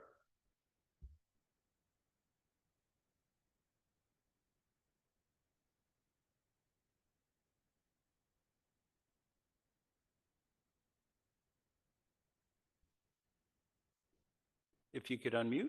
Okay, I'm unmuted, right? Okay, Yes, go ahead. I'm muted. My name is Jeff Podowitz. I live in Cherry Hill, New Jersey. And okay, it's 19.1. All right, I'm going to take a little different take on this. And is there any way you can convince her to stay for another 2 years? How about that? Which is what everyone else said, except I'm going to put a different spin on that. A lot's going to be happening over the next 2 years with finance in Cherry Hill. And it needs someone, whether they're here now and she's trained someone, I'm not so sure. I hope you go far and wide. I just have that feeling. But the problem will be we're going to get our aid cut, $10 million next year. I mean, the following year, and to about 18 million or even less. That's going to create a problem. We need someone who's been here a little bit long term to look at that. And that will be a problem. Number two, what may be coming down the pike, and we don't know about this at all. The state had to sign something for the federal government. I think it has to be in over the next 2 weeks. If the federal government doesn't like that or disagrees or the state doesn't comply, this state could lose a large portion, if not all, of its federal aid. That will affect Cherry Hill, but it's going to affect districts who have a lot more clout than Cherry Hill a lot more if it's done on the statewide. When that is done, and if that is done, how are they going to balance things? And one way to balance things would be, instead of us getting 29, our calculated age should only be 18. And that would be a way to help certain districts who have lost federal aid. I'm concerned if they do that. If they do individually, I don't know what will happen. But those are two things to consider. A, the way our aid will be cut over the next 2 years. And B, what I just told you, what may or may not happen over the next month or two. And you may know better more than I do, but that is a little bit frightening. So if there's any way to convince you to stay or act as a consultant for whatever, for 2 years, over the next 2 years, there could be a problem. I guess I'm saying the same thing other people did. I just said it differently. Anyway, good luck and take care. Goodbye. Thank you for your comment. We'll go back to the room if there's anybody who would like to make a comment. Seeing none, we will go to the line. And I see a Mr. Colin Duckett. It's good to see your name here. You're up. Good evening, Colin Duckett, Cherry Hill. I'd like to just come on and speak briefly, excuse me, about 19.1. Miss Lynn Sugars is an incredible accountant and has served our district incredibly. During my tenure as student representative to the board last year from High School West, I saw Miss Sugars' ability to frankly make money appear out of thin air, particularly with the budget cuts that we sustained and that I spoke with, along with a number of other students and with some of you in Trenton. And I just wanted to call in and thank her for her service and just make sure that everybody appreciates the great asset that we are losing to our district. Thank you. Thank you so much. We'll go back to the room if there's anybody who would like to speak at first public comment. Seeing none, we'll go look on the line. And seeing none there, we will close first public comment.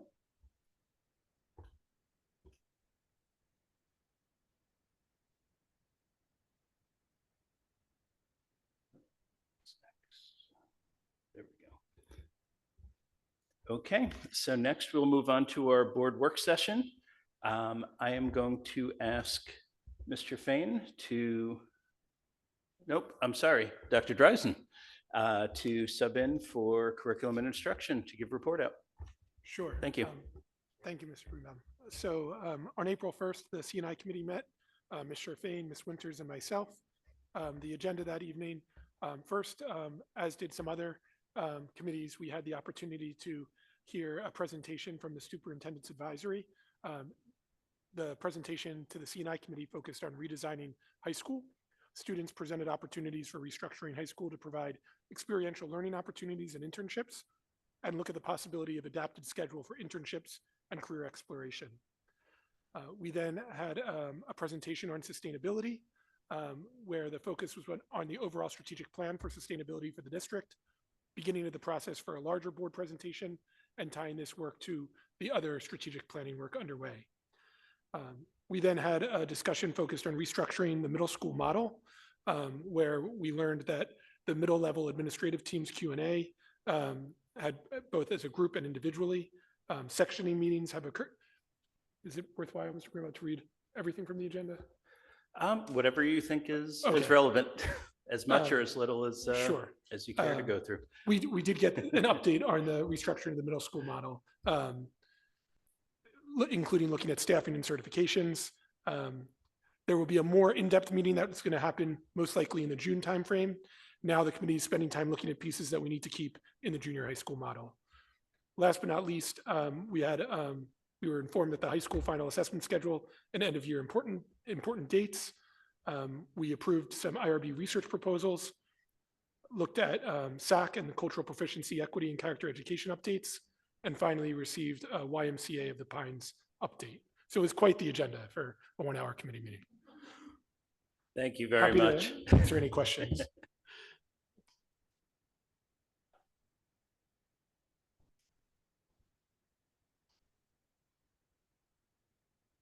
Okay, I guess we'll move on to BNF. So I'll give the committee report out for business facilities. We had 2 items we went through this week. One was a student presentation on their community service project. As you'll hear, we had different groups of students from the Superintendent Student Advisory Council giving presentations in each of our committee meetings last week. And in BNF, students presented their project Fair Because We Care, which is an event that will raise funds to help students in need for such activities as the senior class trip and the prom. This fair will be held after the 5K run on May 31st from 9 a.m. to 1 p.m. So if you're there for the run in the morning, please stick around. And if you're not, please come out anyway. It's for a good cause. It'll feature choral groups from the middle and high schools, food trucks, and other activities. The other item we went through was a bond referendum project review. This is a periodic review of financial information concerning bond referendum spending. This is something Mrs. Sugars put up on the screen earlier. And I'll just hit a couple of highlights here. As she mentioned previously, approximately 34% of funds have been encumbered to date. That means spent or committed. Notwithstanding current work at Rosa, which ran into some snags that we've discussed previously, projects are roughly on budget, with some running under, others running slightly over, but mostly balancing out.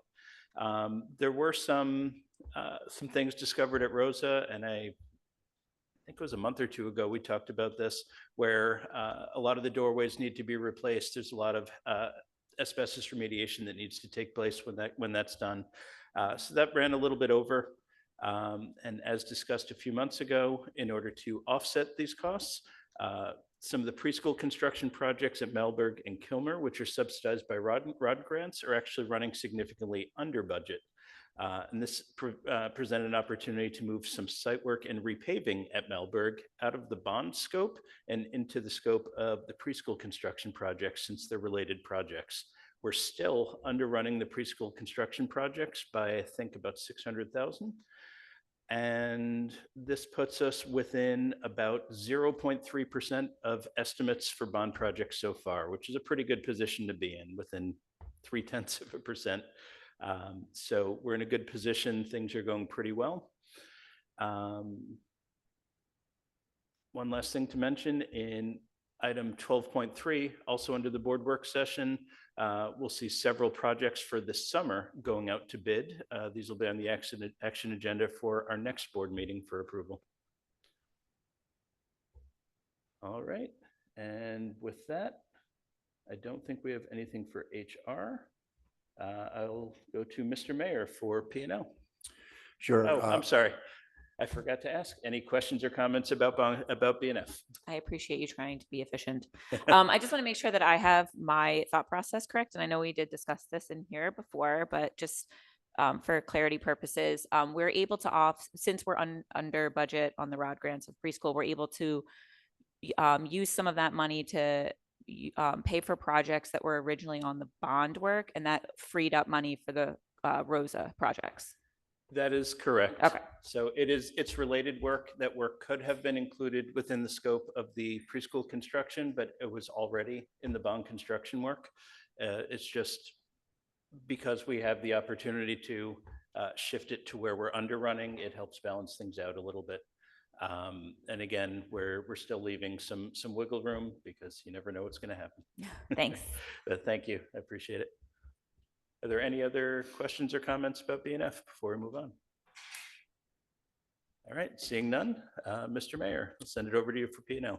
All right, thank you. We had a great P&L meeting, most of which gave us the opportunity to listen to a presentation from the Superintendent's Advisory Council. Specifically, Salam was there along with one of her colleagues from Cherry Hill East, Stella Kim. They did a presentation. I'm not going to go into any details because I suspect we may have a presentation or something similar to it to the entire board at some point in the near future. It was a presentation covering one of the projects that the council has been working on AI and the use of AI in school, what uses the council believes may be appropriate to consider, what concerns have been shown. We had an opportunity to get some feedback on some work that the council did in asking the right kinds of questions in survey to administrators, staff, and also students. So it was eye-opening, and one of the things that we learned as committee members was how much the students who worked on the project learned from the beginning to the end, and just how much the level of detail and complexity that AI presents in the educational environment at a time when it is apparent that AI is not just here to stay, but it's growing, and so many colleges now are even beginning to order to offer minors and majors in artificial intelligence and various uses. So it's timely. It was an excellent presentation, really well done, very professional. Just as a preview, you should look forward to hopefully to hearing directly from them in the future. We moved on to handle a couple of policies briefly. We started discussing 5111. But that's the eligibility of resident and non-resident students. That's one in which there are a number of suggested revisions from Strauss-Esselstyn because it's a relatively lengthy policy. There's a lot of detail in it, and it's going to require a little more time and effort for the committee to do a crosswalk between the existing current policy and potential changes. And we pull that, and we'll continue. We're going to discuss that offline. I'm going to bring it back to committee next month. Similarly, we began a discussion on 2363, which is our student use of wireless communication devices. We're going to take a slightly deeper dive into that as well to see, again, just, where are we with respect to some of the things that we've begun to see already with HIBs and some improvements, but also the potential to add some language with respect to the way it impacts recording and recording devices. We are also mindful of the fact that the state has already advised, and it looks like it's very likely that they're going to come down with a policy from the DOE that may require us to take another look as well. So we want to be as efficient as we can with that, but we're going to take a deeper dive on 2363 as well. Finally, we looked at 8441, which was care of injured and ill persons, simply to recognize that we're not going to make any changes to the policy, that the practice that that all of the buildings use, which is simply that staff members are not permitted under any circumstances to transport ill or injured students in their personal cars. That's always been the practice. But that practice was not properly laid out in the policy. So that's now just going to be adjusted to assure that there's no change in practice that has been ongoing for years and years and years, and that's not going to change. We did not have time to move on to our final agenda item, which was to begin a discussion on paid tuition for non-residents. So we're going to pick that up again next month. We just ran out of time because we were so interested in the presentation that we had, which really was quite excellent. Any other committee members want to add anything to that? Mrs. Stern. I just want to echo your comments to Salam and Stella. It was really phenomenal work. I mean, you could see how much thought and research you guys put into, the topic, which is a huge topic and definitely growing. So I just really want to think it was so well done. I was trying to figure out how the heck that you guys had time to do that with all your schoolwork, your activities, college applications, all that stuff. Very impressive. So thank you. I look forward to the full committee. I mean, we did get copies, but full committee presentation. Do any other board members have any questions? Mrs. Sherfay. I know there was a little bit of discussion, so I just wanted to put it on the record that I think that it might be important for us to add language to 8441 describing the procedure for when a parent or guardian refuses medical treatment of their child. I know we have a practice in place, so it might be something that we consider to put that into the policy to make sure it's clear what steps to take in the event that a parent or guardian refuses care. Fair comment. Any other questions, comments? Seeing none, that's it. Thank you. Okay, thank you, Mr. Mayor. We have no report for governance tonight, and that brings us to our special action agenda. Let's move on to curriculum and instruction. And now I think it's Ms. Trefane. Thank you very much for subbing in. Sure. The superintendent recommends, and I move the following: 17.1, approval of attendance at conference and workshops for the 2024-2025 school year. 17.2, resolution approving a professional services agreement between the Cherry Hill Board of Education and Effective School Solutions to provide mental health services. 17.3, resolution of the award of settlement agreements. 17.4, approval of IRB research request for Rowan University. And 17.5, approval of master research project. Do I have a second? Mr. Mayor, are there any questions, comments? Seeing none. Ms. Sugars, can you please open the voting? Board members, you may cast your votes.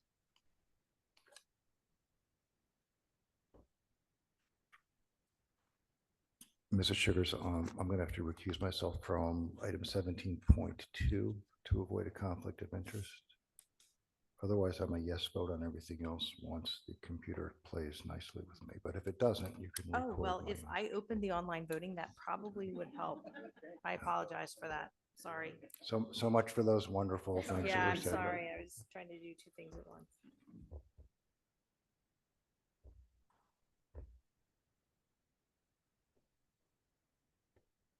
Okay, other than Mr. Mayor's recusal on item 17.2, we have a unanimous yes vote.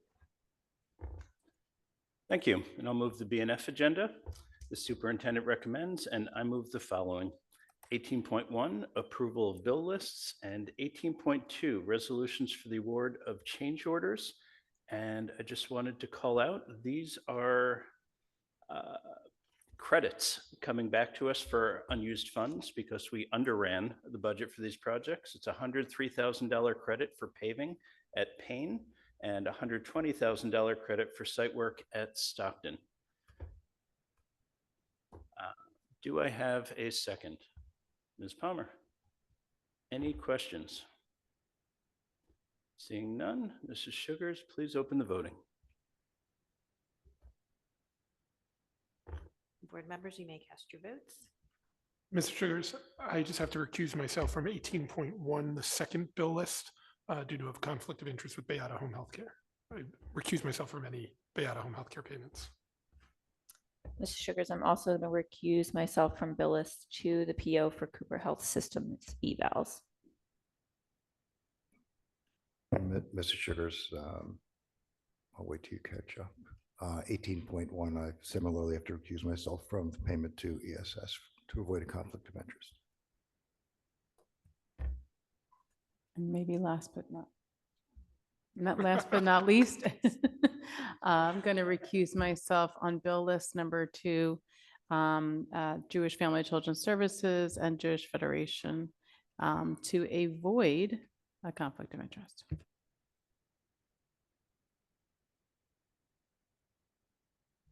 Okay, so we have recusals from Mrs. Sherfain, Dr. Dreisen, Mr. Mayor, and Ms. Stern due to conflicts on the bill lists. Other than that, we have a unanimous yes vote. Okay, and that moves us to HR. Mrs. Trefane, can you move the HR agenda, please? Sure. Superintendent recommends, and I move the following: 19.1, termination of employment certificated; 19.2, termination of employment non-certificated; 19.3, appointment certificated; 19.4, assignment salary change certificated; 19.5, assignment salary change non-certificated; and 19.6, other compensation certificated. Do I have a second? Ms. Stern, any questions or comments? Okay, congratulations, Ms. Shutters. Can you please open the voting so we can all I'm say sorry. no? Oh, Ms. May I Stern? yeah, sorry. Just, I did have a comment. I apologize. I should have done it before. I just want to thank Mrs. Sugars. Just a minute ago when you said you were, multitasking essentially and doing two things at once. I feel like that's kind of your everyday, all day. A couple years ago when we passed the bond, your job doubled, at least doubled. Your main, one of the big parts of your job, the budgeting, has been unpredictable, absolutely swinging up and down year after year. I really have no idea how you've done what you've done with the grace and the calmness that you bring to your job. I think a lot of people may not realize, in addition to managing that in budget, managing all the bond projects. Last year, cutting staff in your own office, despite the fact that your job had doubled in size previously. You deal with the voluminous and perseverative requests for information, and not always in the most polite manner that they come in. You deal with many other tasks. Talk about unsung heroes. We recognize them today at West, but I have to say, there are shoes. I think one of the public comments, there are shoes that I don't know how will come close to filling your shoes. And for those of you who have not had the opportunity yet to attend an NJSBA conference, a workshop, you will know in the fall, in October, people will come up to you and talk to you about Lynn Sugars. And the amazing BA that she is, how lucky we've been to have her. And they'll be now in October coming up to us, telling us what a loss it is. And definitely, I'm going to miss you. Your exemplary work product and work ethic is hard to find, really hard to find. And I wish you lots of rest and lots of joy in your retirement. It is certainly well earned. So thank you.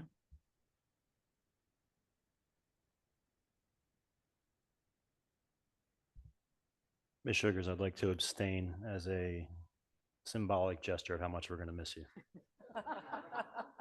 I'm not kidding. I'm abstaining.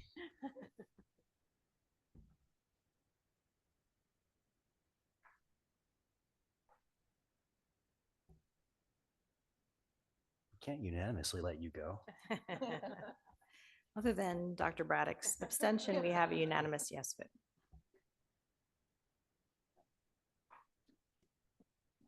Thank you. Mr. Mayor, can you move the P&L agenda, please? I can, but I'm going to lead off by simply saying, Mrs. Sugars, I'm going to withhold my comments until the roast on the last board meeting that you attend. Believe me, I'm not going to stay silent. Superintendent recommends, and I move the following: item 20.1, approval of harassment, intimidation, and bullying investigation decisions. Those are the ones that we discussed on March 25th of this year.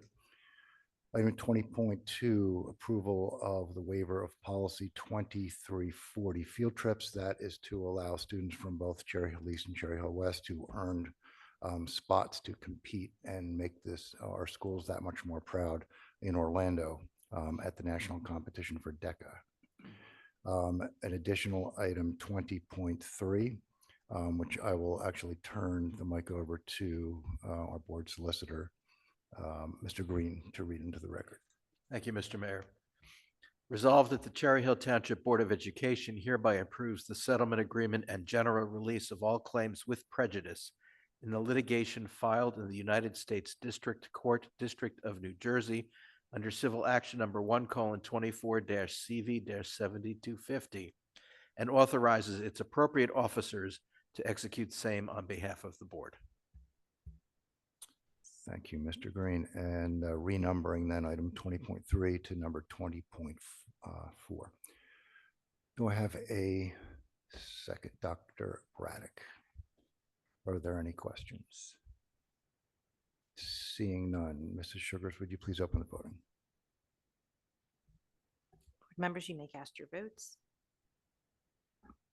Ms. Sugars, I have to abstain from 20.1 as I was not in attendance for that meeting.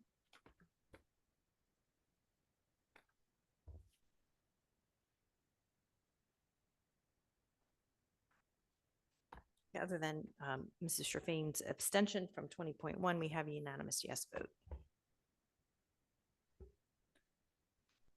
Okay, and we have no action items for governance. That brings us to new business. Do any board members have new business tonight?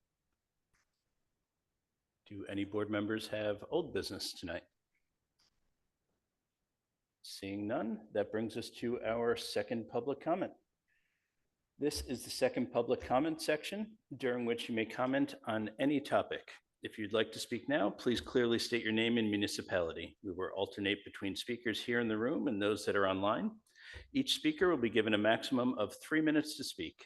The timer on the screen will indicate the amount of time you have remaining.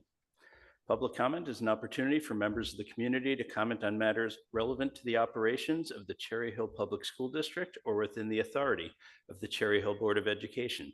The board welcomes diverse opinions on relevant matters. Under established federal law governing reasonable restrictions on speech in public forums, statements which demean individual community members or groups or which are irrelevant to the operations of the school district or repetitious will not be permitted. Community members who would like to present information not relevant to the school district are always welcome to communicate directly to the district superintendent, board president, and all board members via email or other alternative means. And we will start in the room. Is there anybody here with public comment?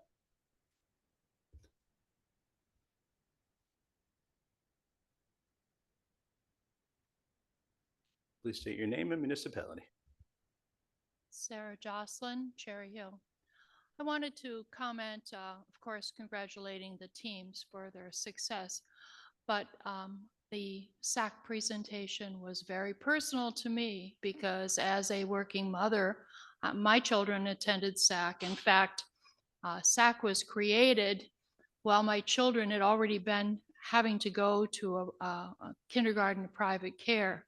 And so I was extremely happy to be able to transfer my son from Joyce Kilmer, which is a wonderful school, to his home school to go into second grade. And my daughter was able to start right at Russell Knight from going forward. The teachers, the staff that ran SAC were exemplary. I always relied upon them.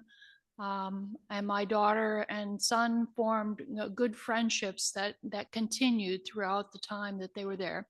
I will tell you, they were very excited because they got to ride the school bus back and forth between Johnson and Russell Knight. So that was their school bus experience, people. So, but I know for in my own family that in another district that the childcare is not nearly as I'll call it reasonable, flexible. Flexible is the right word, as flexible. And so, you know, we are very, very blessed to have the great SAC program that we do have.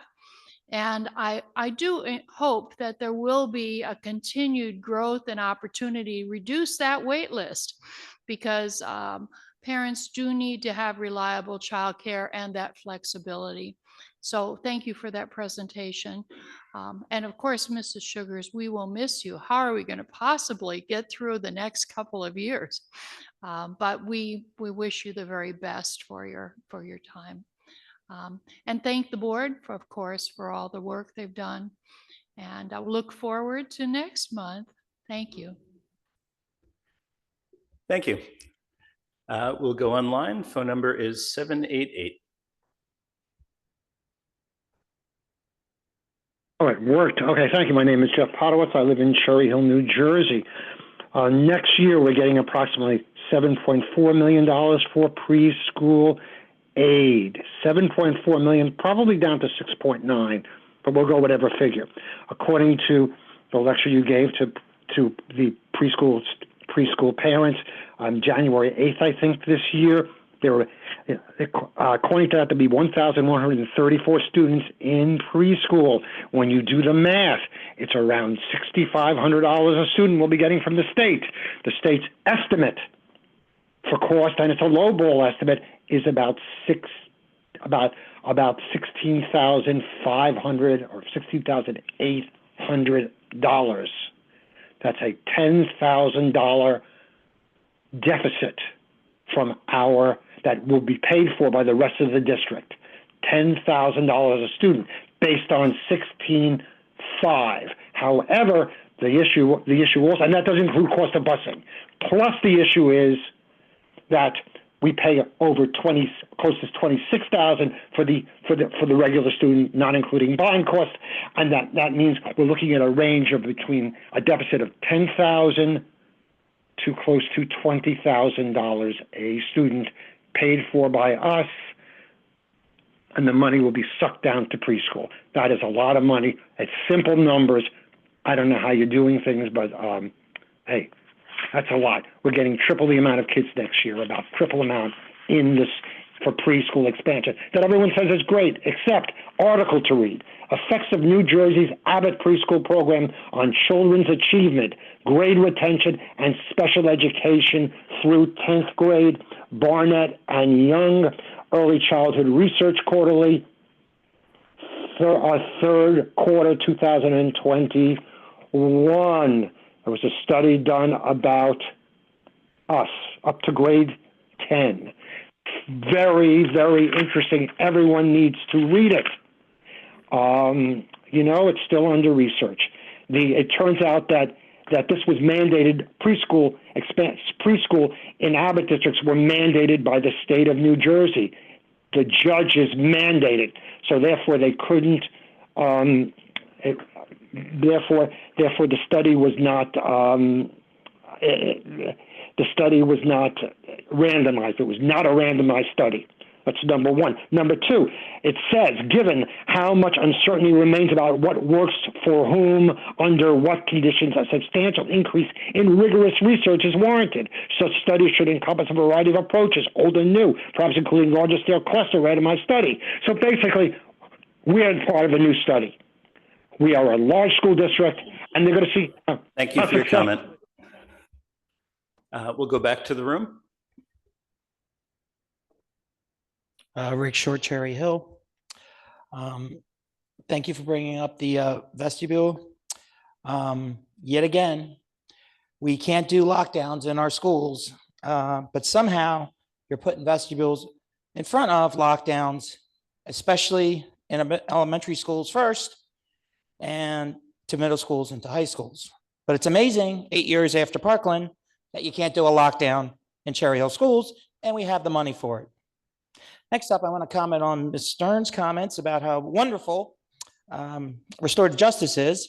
And I've said this before, restorative justice led to 17 deaths in Parkland. Right now, Broward County does not practice restorative justice. And maybe consider reading Why Meadow Died, because it all goes back to restorative justice in the Obama administration. Also, I see the new DEI coming in. It's called Access and Opportunity. Just a new word for DEI. I mean, you guys really don't give up in this district. It's amazing.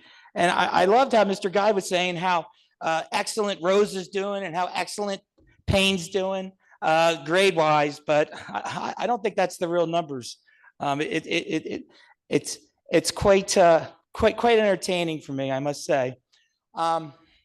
Moving on, tomorrow will be the first year of Superintendent Morton's under his wings.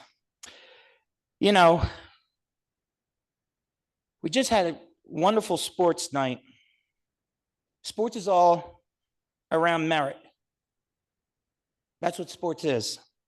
It's around merit achievement. But Dr. Morton, still to this day, can't answer his own website, askdrmorton.com. All these questions about all these horrible people that we have as cultural consultants that he's bringing in, that he's, you know, on 11/26, he says he loves children and his fellow people are all about the love to children and the community loves children. Well, if you love children, why would you be working with these fanatical nuts, Dr. Morton? You know, I get to the point right now where you're basically the biggest cultural proficiency scammer in New Jersey. You are, because you can't answer this, sir. You can't answer that about Dr. Love. You can't answer about Dr. Muhammad. You can't answer about Walter Greason. You can't answer about Dr. Kinde. You can't answer about. You can't. This is why he is the biggest cultural proficiency scammer. Thank you for your comment, Mr. Short. Thank you. We'll go to the line. We have a wider bridge. Alana Yaris, Cherry Hill. I just wanted to commend the board on the ELA curriculum that's used in the elementary schools this year, CKLA. I had some questions about some of what my children were learning. I reached out to their teachers and I was given the information. But what really struck home was when we were driving down Crescent Road, the sign at Johnson said, Greek mythology is my Achilles elbow. And my kids said, that's not right. And I said, what do you mean that's not right? And they told me, well, Achilles had a heel problem. And that's when I knew that they were learning in school because of the curriculum that was brought in and approved by the board. So thank you for that. I also want to commend Miss Daniels at Kilmer, who sent out an email about kindergarten orientation for incoming parents. And there was a conflict based on a holiday, and I emailed right away, and she was immediately able to rectify the calendar problem. So thank you to the community for being opening and welcoming to all, and for the curriculum that is being taught in the schools. Thank you very much. We'll go back to the room. Is there anybody in the room that would like to make a comment? We have a student.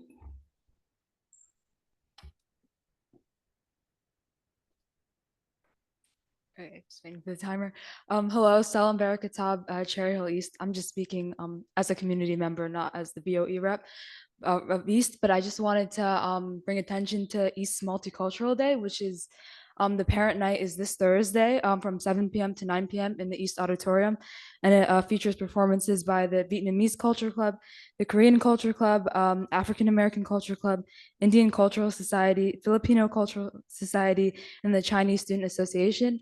So Multicultural Day, or MCD, is as it's known at school, is like one of my favorite days of the year. And the performances that is open to the public on Thursday at 7 p.m. It's just huge productions with costumes, choreography, singing, and we've been working on it for like months. And then on Friday, we also have the MCD School Day, where there's booths from more clubs and all that. But the performances are just really great. It's a whole spectacle, and I encourage everyone to come. And I think it's so great that in our district we have events like this. It means a lot to students, and I just think at this moment it's great to support it. So thank you. Thank you so much. We'll go back to the line. Seeing no hands raised, go back to the room. Seeing nobody else, we will close second public comment. I'm sorry, Chair, I have a point of clarification. Certainly. I want to clarify, and it's probably directed to Dr. Morton. Dr. Morton, is it fact or fiction that you run your own separate website that you create content on? No, I do not have the website that was referenced there. That's Mr. Short's website that he created himself. Thank you for clarification. Thank you for giving me the opportunity, Chair. Yep, thank you for that clarification. And with that, we will close second public comment. Do we have any comments from the superintendent? I will hand it off to you, Dr. Morton. Absolutely. Thank you very much, Mr. Greenbaum. Just want to congratulate all of our student athletes again who were recognized this evening. Again, as I said, it's been a historic winter sports season for our teams, and we are extremely proud of them. Dr. Dreisen, thank you so much for recognizing Adam Koppelman for the Next Gen Israel Advocacy Award. He was here this evening with his family, his mom and dad as well. So definitely proud of Adam, and it's always wonderful to see our kids make an impact in the community. It's absolutely fantastic. Just to mention academics report cards. So a high school and middle school marking period 3 closes tomorrow, I believe, April 9th. Our elementary report cards were issued about a week or so ago. We are now in the home stretch for this academic year. And before we know it, we'll be looking at end of year activities, including, move up ceremonies and graduation ceremonies and everything else. So definitely a great time, but also a reminder for our students to buckle down and make sure that they're focused, and let's finish up strong. That's what's definitely important for us. So April is Autism Awareness Month. It's also Neurodiversity Awareness Month. Very important recognitions for us. It's important that we celebrate the various types of diversity of our students. I'm one who is a parent of a neurodiverse child. He's a delightful child. He thinks differently, but he's amazing, as are all of our children who fall under that category. And with that in mind, and thinking about diversity and cultural celebrations, thank you, Selim, for mentioning the Multicultural Day at East that's coming up. High School West will be doing one as well. I had an opportunity to attend some wonderful events last week, but just like to recognize our schools at the elementary level, Sharp for the International Night, Kingston for their Family Culture and Traditions Night, Woodcrest had a Spring Carnival. There's other activities and events that continue to take place. So it's important, that we celebrate community and we recognize community. Just a couple more. The district will be closed next week for spring break. Happy Passover to all those who are celebrating. I wish all who are celebrating Passover a joyous time with, family and loved ones. Also, Easter will occur. Happy Easter to all those who are celebrating as well. Wishing you time of love and happiness as well. In reference to the disrespectful comments that were made about me this evening, it's truly uncalled for. Mr. Short, you tout yourself as an individual who believes that there's no hate that takes place in Cherry Hill. You consistently disparage the No Place for Hate platform, yet you come up here repeatedly and name call and disrespect individuals who are giving their sincere effort and trying to make this district and this community a better place. I don't appreciate being called a scammer. I'm not a scammer. If you are interested in having a conversation with me offhand, we can do that. And we can definitely have a conversation. But if you look up my track record, you look up anything about Kwame Morton, scammer is the last thing that you'll hear. So I want to put it on record that I don't appreciate being called that. With that, I'll say, have a great evening, everyone. Thank you for a great meeting. Thank you, Dr. Morton. I will make a motion to adjourn the meeting. Do I have a second? Ms. Palmer. And I guess I just banged the gavel. Meeting adjourned.